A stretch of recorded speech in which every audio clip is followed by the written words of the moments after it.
ನಮಸ್ಕಾರ ಸ್ನೇಹಿತರೆ, welcome back to one more video of MIS Kannada. So ನಾವು ಎಕನಾಮಿ NCERT ವಿಡಿಯೋಸ್ನ ಸ್ಟಾರ್ಟ್ ಮಾಡಿದ್ವಿ. ಸೊ ವಿಡಿಯೋ ಸ್ಟಾರ್ಟ್ ಮಾಡೋಕ್ಕಿಂತ ಮುಂಚೆ ಒಂದು ಹಂಬಲ್ ರಿಕ್ವೆಸ್ಟ್. ಅದೇನಂದ್ರೆ, ನಿಮ್ಮ ಪ್ರಕಾರ ಯಾರ್ಯಾರಿಗೆ ಈ ವಿಡಿಯೋಸ್ ಹೆಲ್ಪ್ ಆಗುತ್ತಂತ ಅನ್ಸುತ್ತೋ ಪ್ಲೀಸ್ ಅವ್ರಿಗೆ ಡೈರೆಕ್ಟಾಗಿ ಶೇರ್ ಮಾಡಿ. ಬಿಕಾಸ್ ನನಗೆ ಇದೆಲ್ಲರಿಗೂ ಮುಟ್ಟಬೇಕು, ಎಲ್ಲರಿಗೂ ಹೆಲ್ಪ್ ಆಗಬೇಕು. ಓಕೆ, ಸೊ ನಿಮ್ಗೆ ಈ ವಿಡಿಯೋ ಇಷ್ಟ ಆದರೆ ನಿಮ್ಮ ಫ್ರೆಂಡಿಗೆ ಇದು ಅರ್ಥ ಆಗುತ್ತೆ ಅಂತ ಅನ್ಸಿದ್ರೆ ಕೀಪ್ ಪುಷಿಂಗ್ ಇಟ್ ಫಾರ್ವರ್ಡ್ ಅಷ್ಟೇ, ಬೇರೆ ಏನಿಲ್ಲಪ್ಪ. ಸ್ಟಾರ್ಟ್ ಮಾಡೋಣ.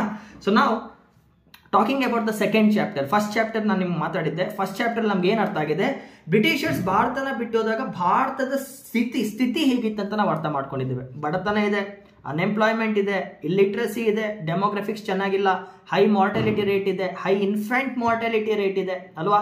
ಮ್ಯಾನುಫ್ಯಾಕ್ಚರಿಂಗ್ ಸೆಕ್ಟರ್ ಮಟ್ಯಾಶ್, ಅಗ್ರಿಕಲ್ಚರ್ ಸೆಕ್ಟರ್ ಮಟ್ಯಾಶ್, ಪ್ರತಿಯೊಂದು ಮಟ್ಯಾಶ್, ಎಲ್ಲ ಮಟ್ಯಾಶ್ ಮಾಡಿ ಒಂದು ಚೊಂಬು ಜೊತೆ ಫ್ರೀಡಮ್ ಕೊಟ್ಟು ಹೋಗಿದ್ದಾರೆ. ಸೊ ನಮ್ಗೇನು ಕಾಣ್ತಿದೆ, ಜನಕ್ಕೆ ನಮ್ಮಂಥವ್ರಿಗೆ ಏನು ಕಾಣುತ್ತೆ, ಫ್ರೀಡಮ್ ಸಿಕ್ತು ಕಾಣ್ತಿದೆ. ಬಟ್ ಅವ್ರು ಕೊಟ್ಟಂತ ಒಂದು ದೊಡ್ಡ ಚೊಂಬಿದೆ ಅಲ್ವಾ, ಅದು ನಮ್ಗೆ ಕಾಣಲಿಲ್ಲ. ಅದು ಕೆಲವರಿಗೆ ಮಾತ್ರ ಕಾಣ್ತು. ಸೊ ಈ ಚೊಂಬಿಂದ ಚಿನ್ನನ ಹೊರಗೆ ತೆಗೆಯೋದು ಅನ್ನೋ ಪ್ರೊಸೆಸ್ನ ನಾವೀಗ ಅರ್ಥ ಮಾಡ್ಕೊಳ್ತೇವೆ. ನಾವೀಗ ತುಂಬ ಬಡವರಾಗಿದ್ದೇವೆ. 1947 ಸ್ವಾತಂತ್ರ್ಯ ಸಿಕ್ಕಿದಾಗ ನಮ್ಮ ಸ್ಥಿತಿ ಅಸ್ತವ್ಯಸ್ತವಾಗಿದೆ. ಅದರಿಂದ ನಾವು ಹೇಗೆ ಹೊರಗೆ ಬಿದ್ವಿ ಅಥವಾ ಹೇಗೆ ಹೊರಗೆ ಬೀಳ್ತಾ ಇದ್ದೀವಿ ಅನ್ನೋದು ಈಗ ನಮಗೆ ಅರ್ಥ ಆಗ್ತಾ ಹೋಗುತ್ತೆ. Okay, let's start. Sit back, relax, ಆರಾಮ್ಸೆ ನೋಡಿ, ನೋಟ್ಸ್ ಮಾಡ್ಕೊಳ್ತಾ ಇರಿ, ರನ್ನಿಂಗ್ ನೋಟ್ಸ್ ಬರ್ಕೊಳ್ತಾ ಇರಿ. Okay, so let's start. So ನೋಡಿ, ದ ಚಾಪ್ಟರ್ ಹೆಸರು ಕೂಡ ಸೇಮ್, ಇಂಡಿಯನ್ ಎಕಾನಮಿ. ಇದು ಫಸ್ಟ್ ಚಾಪ್ಟರ್ದೇ ಕಂಟಿನ್ಯೂಯೇಷನ್, 2 ಪೀಸ್ ಆಗಿ ಕೊಟ್ಟಿದ್ದಾರೆ. ನಾವು 1950 ಇಂದ ಹಿಡಿದು 1990 ವರೆಗೂ ನೋಡ್ಕೊಳ್ತಾ ಇದ್ದೇವೆ. ಯಾಕೆ ಸರ್ 2024 ವರೆಗೂ ಬರ್ದಿಲ್ಲ ಅಂತ ಕೇಳೋದಾದ್ರೆ, ಅಲ್ಲಿಂದ ಡಿಫ್ರೆಂಟ್ ಫೇಸ್ ಸ್ಟಾರ್ಟ್ ಆಗುತ್ತೆ. LPG ರಿಫಾರ್ಮ್ಸ್ ಅದು ನೆಕ್ಸ್ಟ್ ಚಾಪ್ಟರ್. ಅದಕ್ಕಿಂತ ಮೊದಲು ಲೆಟ್ಸ್ ಟ್ರೈ ಟು ಅಂಡರ್ಸ್ಟ್ಯಾಂಡ್. ನೋಡಿ, ಒಂದು ಬ್ಯೂಟಿಫುಲ್ ಲೈನ್ ಕೊಟ್ಟು ಓಪನ್ ಮಾಡ್ತಿದ್ದಾರೆ ಚಾಪ್ಟರ್ನ. ಅದೇನಂದ್ರೆ, the central objective of planning in India. Planning ಅಂದ್ರೆ ಏನು? ಪ್ಲಾನ್ ಅಂದ್ರೆ ನಾವೇನೋ ಒಂದು ಸ್ಕೆಚ್ ಹಾಕೊಂಡಿದ್ದೇವೆ, ಆ ಸ್ಕೆಚ್ನ ಮುಟ್ಟೋದು ಹೇಗೆ. ಫಾರ್ ಎಕ್ಸಾಂಪಲ್, ನಾನೀಗ UPSC ಕ್ಲಿಯರ್ ಮಾಡ್ಬೇಕಂತ ಇದ್ದೇನೆ 2025ರಲ್ಲಿ. ಸೊ ಈ ಒಂದು ವರ್ಷದಲ್ಲಿ ನನ್ನ ಪ್ಲಾನ್ ಏನಾಗಿರ್ಬೇಕು, ನಾನು ಯಾವ ಮಂತಲ್ಲಿ ಯಾವ್ಯಾವ ಚಾಪ್ಟರ್ನ ಮುಗಿಸ್ಬೇಕು, ಎಷ್ಟು ಸಲ ರಿವೈಸ್ ಮಾಡಬೇಕು. Planning is a step by step procedure to achieve your goals. ನಿಮ್ಮ ಗುರಿ ಮಟ್ಟಕ್ಕೆ ನೀವು ಏನೇನು ಚಿಕ್ಕ ಹಂತವಾಗಿ ನಿಮ್ಮ ಟಾಸ್ಕ್ನ ಡಿವೈಡ್ ಮಾಡ್ಕೊಳ್ತೀರಲ್ವ, ಅದು ಪ್ಲಾನಿಂಗ್. ಟೈಮ್ ಟೇಬಲ್ ಕೂಡ ಒಂದು ಪ್ಲಾನೇ. ಬೆಳಿಗ್ಗೆ ಬೇಗ 5 ಗಂಟೆಗೆ ಎದ್ದು ರಾತ್ರಿ 9 ಗಂಟೆಗೆ ಮಲ್ಗೋದು ಕೂಡ ಒಂದು ಪ್ಲಾನೇ. ಪ್ಲಾನಿಂಗ್ ಅಂದ್ರೆ ಒಂದು ಆಲೋಚನೆ. ಆಲೋಚನೆಯಿಂದ ನಾವು ಗುರಿ ಮುಟ್ತೀವಾ ಇಲ್ವಾ ಅನ್ನೋದು ಅದು ಮುಂದೆ ಬಿಟ್ಟಿದ್ದು. ಆಯ್ತಾ? ಇಲ್ಲೇನು ಹೇಳ್ತಿದ್ದಾರೆ, the central objective of planning in India. ಭಾರತದಲ್ಲಿ planning in India is to initiate ಅಂದ್ರೆ ಏನೋ ಸ್ಟಾರ್ಟ್ ಮಾಡ್ತಾ ಇದ್ದೇವೆ, ಚಿಂಗಾರಿ ಎತ್ತಿಸ್ತಾರಲ್ಲ ಆ ಥರ. ಟು ಇನಿಷಿಯೇಟ್ ಅ ಪ್ರಾಸೆಸ್, ಏನೋ ಒಂದು ಪ್ರಾಸೆಸ್ನ ಇನಿಷಿಯೇಟ್ ಮಾಡ್ಬೇಕಂತಿದ್ರೆ ಏನು, ದ ಪ್ರೊಸೆಸ್ ಆಫ್ ಡೆವಲಪ್ಮೆಂಟ್. ಅರ್ಥ ಮಾಡ್ಕೊಳ್ಳಿ, ನಾವೀಗ ಡೆವಲಪ್ಮೆಂಟ್ ಕಡೆ ನಡಿಬೇಕು. ಬಿಕಾಸ್ ನಾವೀಗ ಬಡವರಾಗಿದ್ದೇವೆ. 1947 ಬಗ್ಗೆ ಮಾತಾಡ್ತಿರೋದು ನಾನು. ನಾವೀಗ ಬಡವರಾಗಿದ್ದೇವೆ. ಈ ದುನಿಯಾ ಜೊತೆ ಯುದ್ಧ ಮಾಡ್ಬೇಕಾದ್ರೆ ನಾವು ಫಸ್ಟ್ ಸ್ಟ್ರಾಂಗ್ ಆಗಬೇಕು. We have to get development ಅಂದ್ರೆ ಯಾವ್ಯಾವ್ದು ಏನೇನು ಟರ್ಮ್ಸ್ ಇದೆ ಮುಂದೆ ಹೇಳ್ತೇನೆ, ಯಾವ ಥರ ಡೆವಲಪ್ಮೆಂಟ್, ಯಾವ್ಯಾವ ಸ್ಪಿಯರ್ಸ್ ಇದೆ ಅಂತ. ಬಟ್ ಬಿಫೋರ್ ದಟ್ ನಮ್ಮ ಲಕ್ಷ್ಯ ಏನು, we are trying to develop which will raise the living standards. Standard of living ಅಂದ್ರೆ ನಿಮಗೆ ಗೊತ್ತಿದೆಯಾ? ಸ್ಟ್ಯಾಂಡರ್ಡ್ ಆಫ್ ಲಿವಿಂಗ್ ಅಂದರೆ ನಿಮ್ಮ ಹತ್ರ 1000 ರೂಪಾಯಿ ಇದೆ, ನೀನು 1 ತಿಂಗಳು ಬದುಕಬೇಕಂತ ನಾನು ಹೇಳ್ತೇನೆ. ನಿಂಗೆ ನಾನು 1000 ರೂಪಾಯಿ ಕೊಟ್ಟು 1 ತಿಂಗಳು ಬದುಕು ಅಂತ ಹೇಳಿದ್ರೆ, ನೀವು 5 ಸ್ಟಾರ್ ಹೋಟ್ಲಿಗೆ ಹೋಗಿ ಊಟ ಮಾಡೋಕ್ಕಾಗತ್ತಾ? ನೀವು 5 ಸ್ಟಾರ್ ಹಾಸ್ಪಿಟ್ಲಿಗೆ ಹೋಗಿ ಟ್ರೀಟ್ಮೆಂಟ್ ತೊಗೊಳಕ್ಕಾಗತ್ತಾ? ಇಲ್ಲ ಫ್ಲೈಟ್ಸಲ್ಲಿ ಓಡಾಡೋಕ್ಕಾಗತ್ತಾ? ಇಲ್ಲ. ನಿಮ್ಮ ಹತ್ರ 1000 ರೂಪಾಯಿ ಇದೆ ಅಂದರೆ 1000 ರೂಪಾಯಿ ತಕ್ಕಂಗೆ ಯೋಚನೆ ಮಾಡ್ತೀರಾ. ಒಬ್ಬ 1000 ರೂಪಾಯಿ ಇದೆ, ದಿನಕ್ಕೆ ಎಷ್ಟು ಬರುತ್ತೆ? ಹಬ್ಬ ಅಂದರೆ 300 ರೂಪಾಯೋ 30 ರೂಪಾಯೋ 330 ರೂಪಾಯಿನೋ ಬರುತ್ತೆ. ಬ್ರೇಕ್ಫಾಸ್ಟ್ ಇಲ್ಲಿ ಮಾಡ್ಬೋದು, ಶಂಕರ್ ಹೋಟ್ಲಿಗೆ ಹೋಗಿ ಇಡ್ಲಿ ತಿನ್ನೋಣ, ದಿವ್ಯಾ ಹೋಟ್ಲಿಗೆ ಹೋಗಿ ಪೂರಿ ತಿನ್ನೋಣ ಅಂತ ಪ್ಲಾನ್ ಮಾಡ್ತೀರಾ. ನಾನು ಅದೇ ನಿಮಗೆ 1 ಲಕ್ಷ ಕೊಟ್ಟು 1 ತಿಂಗಳು ಬದುಕು ಅಂತ ಹೇಳಿದ್ರೆ 1 ಲಕ್ಷನ ರಾಜನ ಥರ ಬದುಕ್ತೇನೆ ಅಂತ ಹೇಳ್ತೀರಾ. ಸೊ ಏನಾಗ್ತಿದೆ, ನಿಮ್ಮ ಆದಾಯ ತಕ್ಕಂಗೆ ನಿಮ್ದು ಲೈಫ್ ಸ್ಟೈಲ್ ಬದಲಾಗತ್ತೆ. This is called a standard of living. ಆಯ್ತಾ? ಈಗ ನನ್ನ ಸಂಬಳ 90,000 ಇದೆ ಅಂತ ಇಟ್ಕೊಳ್ಳಿ. 90,000ಗೆ ನಾನು ಹೆಂಗೆ ಬೇಕೋ ಹಂಗೆ ಬದುಕ್ತೇನೆ. ಅದೇ ನನ್ನ ಸಾವಿರ 9,000 ಇದೆ ಅಂತ ಇಟ್ಕೊಳ್ಳಿ, ಅವಾಗ ನಾನು ಯೋಚನೆ ಮಾಡ್ತೇನೆ. ನನ್ನ ಸ್ಯಾಲ್ರಿ 900 ರೂಪಾಯಿ ಇದ್ರಂತೂ ನಾನು ಫುಟ್ಪಾತ್ಗೆ ಬರ್ತೇನೆ ಅಲ್ವಾ. 1 ತಿಂಗಳು ಬದುಕೋದು ಕಷ್ಟ ಆಗುತ್ತೆ. ಇದನ್ನ ನಾವು ಸ್ಟ್ಯಾಂಡರ್ಡ್ ಆಫ್ ಲಿವಿಂಗ್ ಅಂತ ಕರಿತೇವೆ. ಸೊ ಪ್ಲಾನಿಂಗ್ ಕಮಿಷನ್ ಗುರಿ ಏನು, ಜನರ ಸ್ಟ್ಯಾಂಡರ್ಡ್ ಆಫ್ ಲಿವಿಂಗ್ ನ ಬೆಳೆಸಬೇಕು ಅಂತ. ಬಿಕಾಸ್ ನಾವೀಗ ಬಡವರಾಗಿದ್ದೇವೆ, ಬಡತನ ಇದೆ, ಹಸಿವಿದೆ, ಇಲ್ಲಿಟ್ರಸಿ ಇದೆ. ಸೊ ನಾವೀಗ ಏನ್ ಮಾಡ್ಬೇಕು, ಜನನ ಮೇಲೆ ತಗೋಬರ್ಬೇಕಂತ ಪ್ಲಾನಿಂಗ್ ಕಮಿಷನ್ ಪ್ಲಾನ್ ಹಾಕಿದೆ. ಜೊತೆಗೆ ಇನ್ನೊಂದು ಕೂಡ ಇದೆ, to open out to the people new opportunities. ಹೊಸ ಅವಕಾಶಗಳನ್ನ ಕಲ್ಪಿಸಿ ಕೊಡ್ಬೇಕಂತ ಇದ್ದೇವೆ. ಯಾರಿಗೆ ಕೊಡ್ತಾ ಇದ್ದೇವೆ? ಪೀಪಲ್. ಇಲ್ಲಿ ಪೀಪಲ್ ಅಂದ್ರೆ ನಾಗರಿಕರು. To our citizens we are trying to give some opportunities. ಯಾಕೆ ಕೊಡ್ತಾ ಇದ್ದೇವೆ? For richer and more varied life, to have a richer and more varied life. Okay, ಜನರಿಗೆ ಶ್ರೀಮಂತರಾಗೋಕೆ ಒಂದು ಅವಕಾಶ ಕಲ್ಪಿಸಿ ಕೊಡಬೇಕು. ಈ ಬಡತನ ಏನಿದೆ, ಈ ಹಸಿವೆ ಏನಿದೆ, ಈ ಇಲ್ಲಿಟ್ರಸಿ ಏನಿದೆ, ಇದನ್ನೆಲ್ಲ ದೂರ ಮಾಡಬೇಕು ಅಂತ ಪ್ಲಾನಿಂಗ್ ಕಮಿಷನ್ ನ ಸೃಷ್ಟಿ ಮಾಡ್ತಾರೆ. ನೋಡಿ, ಈ ಪ್ಲಾನಿಂಗ್ ಕಮಿಷನ್ 5 years ಪ್ಲಾನ್ಸ್ ನ ತಗೊಬರುತ್ತೆ. 5 ವರ್ಷದ ಮಾಸಿಕ ಪ್ಲಾನ್ಸ್ ಇದೆಲ್ಲ 5 year ಪ್ಲಾನಿಂಗ್ ಕೇಳಿರ್ತೀರಾ ನೀವು, ಜವಾಹರ್ಲಾಲ್ ನೆಹರು ಗವರ್ನಮೆಂಟ್ ಇರೋದು. ಇಲ್ಲಿ ಒಂದು ಪಾಯಿಂಟ್ ನಾನು ಆಡ್ ಮಾಡ್ತಿದ್ದೇನೆ. ಈ 5 years ಪ್ಲಾನ್ಸ್ ಇದೆ ಅಲ್ವಾ, ಇದು ನಮಗೆ ಸ್ಫೂರ್ತಿಯಾಗಿ ಬಂದಿದ್ದು ರಷ್ಯಾದಿಂದ. Russia was the country from where we took the inspiration of 5 year plans. 5 year planning ಅಲ್ಲಿ ಪ್ರತಿ 5 yearಗೂ ಒಂದು ಗುರಿ ಇತ್ತು. ಅದ್ರ ಬಗ್ಗೆ ಮುಂದೆ ಮಾತಾಡ್ತಾ ಬರ್ತೇನೆ. ಅಂಡ್ ನೆನ್ಪಿಟ್ಕೊಳ್ಳಿ, 5 year ಪ್ಲಾನ್ ನ ತಂದಂತ ಪ್ರೈಮ್ ಮಿನಿಸ್ಟರ್ ಜವಾಹರ್ಲಾಲ್ ನೆಹರು ಅವರು. ಆಕ್ಚುಲಿ ನೋಡಿ, ನಾವು ಬಿಜೆಪಿ ಅವರಾಗಿರ್ಬೋದು, ಕಾಂಗ್ರೆಸ್ ಅವರಾಗಿರ್ಬೋದು, JDS ಅವರಾಗಿರ್ಬೋದು, ನಾನು ಉತ್ತಮ ಪ್ರಜಾಕೀಯ ಪಾರ್ಟಿ ಉಪೇಂದ್ರ ಫ್ಯಾನೇ ಹಾಕಾಗಿರ್ಬಾರ್ದು. But when you see about the contributions they have done, ಒಂದು ಶಿಶು ಆಗಿದ್ದಂಥ ಭಾರತನ ಈ ರೇಂಜಿಗೆ ತಗೋ ಬಂದಿದ್ದಾರೆ ಅಂದರೆ we should always be thankful to Jawaharlal Nehru sir. ಏನೇ ಆಗಿರಲಿ, ನಮ್ಮಲ್ಲಿ ಏನೇ ಪೊಲಿಟಿಕಲ್ ಕ್ಲಾಶಸ್ ಇರಲಿ, ನೀವು ಯಾವುದೇ ಪೊಲಿಟಿಕಲ್ ಪಾರ್ಟಿಗೆ ಸಪೋರ್ಟ್ ಮಾಡಿ, ಬಟ್ ಅಂಥ ಒಂದು ಸ್ಥಿತಿಯಲ್ಲಿ ಭಾರತ ಹೇಗಿತ್ತಂತ ನಮಗೆ ಲಾಸ್ಟ್ ವಿಡಿಯೋದಲ್ಲಿ ಹೇಳಿದ್ದೆ ಹೋಗಬೇಕಾದ್ರೆ, ಅಂಥ ಒಂದು ಸ್ಥಿತಿಯಲ್ಲಿ ಇಂಥ ಮಗುನ ಎತ್ಕೊಂಡು ಮುಂದೆ ಬರೋದೇನಿದೆ, it is not easy.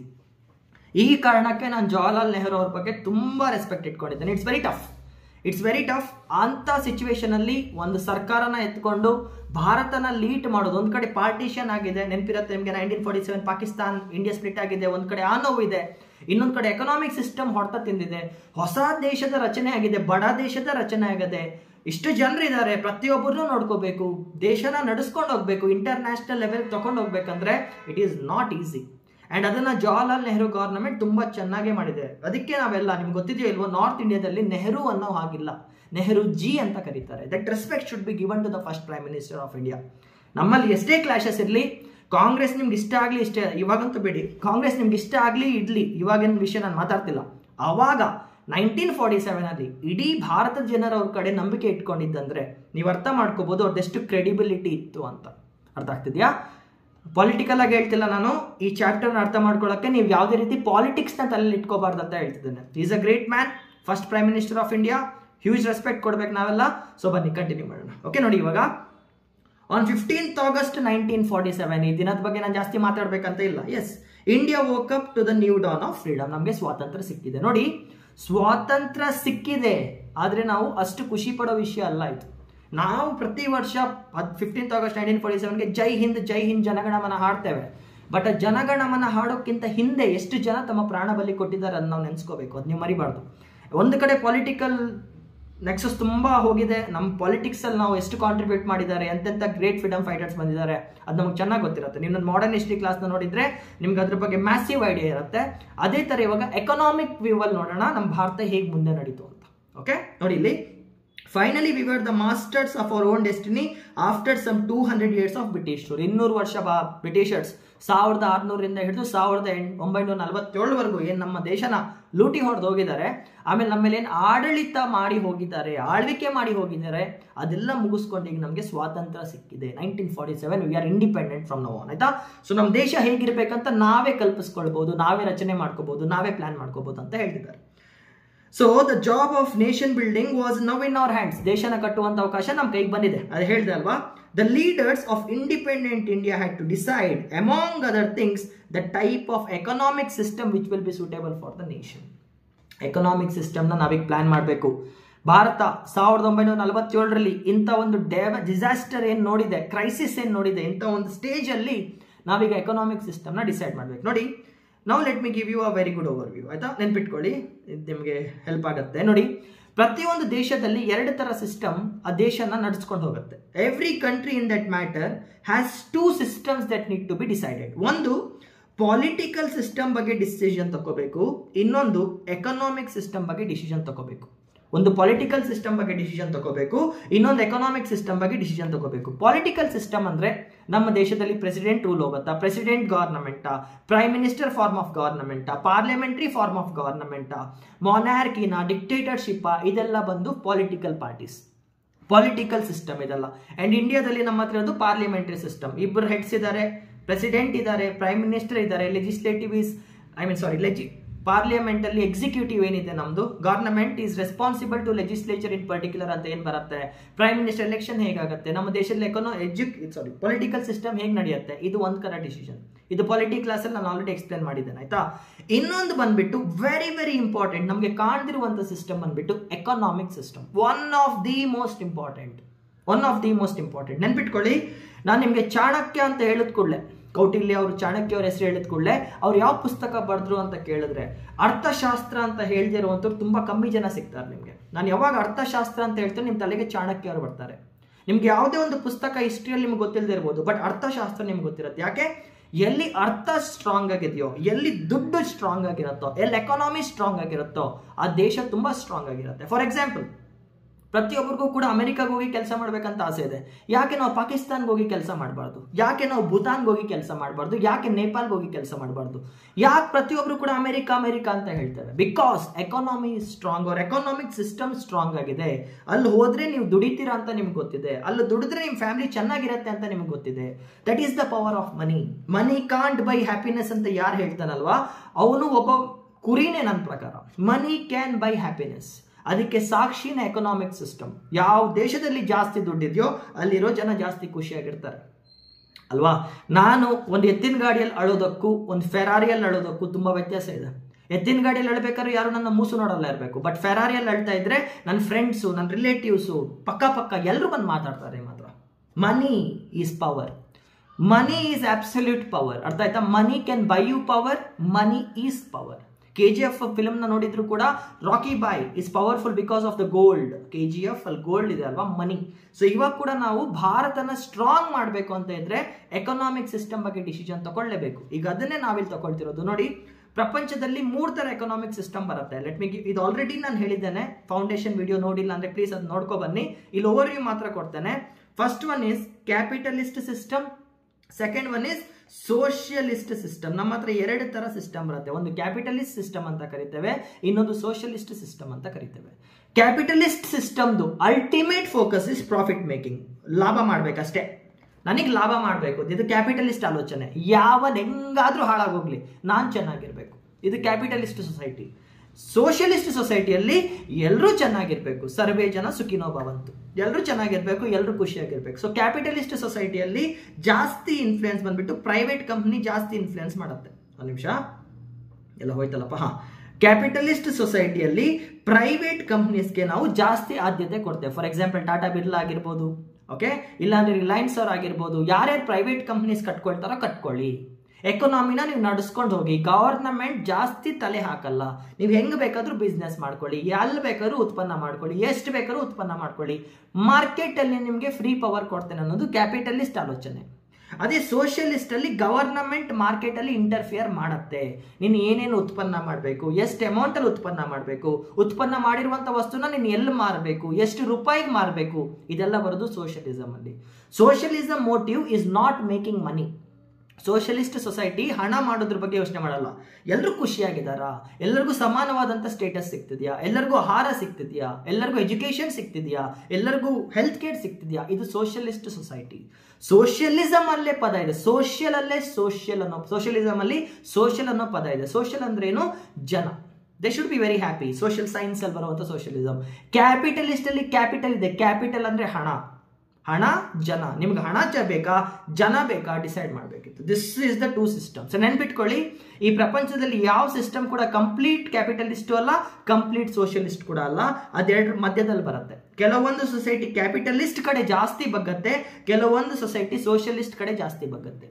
For example USA ತಗೊಳ್ಳಿ, United States of America, pure capitalist economy, pure capitalist. ಅದೇ ನೀವು USSR, ಈಸ್ಟ್ ವೈಲ್ USSR ತಗೊಂಡ್ರೆ ಅವಾಗ ಇಟ್ ವಾಸ್ ಸೋಷಿಯಲಿಸ್ಟ್. ಸೋಷಿಯಲಿಸ್ಟ್ ಅಂದ್ರೆ ಜನರು ಚೆನ್ನಾಗಿರ್ಬೇಕು, ಕ್ಯಾಪಿಟಲಿಸ್ಟ್ ಅಂದ್ರೆ ನಾನ್ ಚೆನ್ನಾಗಿರ್ಬೇಕು. ಅರ್ಥ ಮಾಡ್ಕೊಳ್ಳಿ, ಕ್ಯಾಪಿಟಲಿಸ್ಟ್ ಅಲ್ಲಿ ನಾನ್ ಚೆನ್ನಾಗಿರ್ಬೇಕು, ಸೋಷಿಯಲಿಸ್ಟ್ ಅಲ್ಲಿ ಎಲ್ಲರೂ ಚೆನ್ನಾಗಿರ್ಬೇಕು. ಇದು ಗವರ್ನಮೆಂಟ್ ಹಾಗೂ private entity power.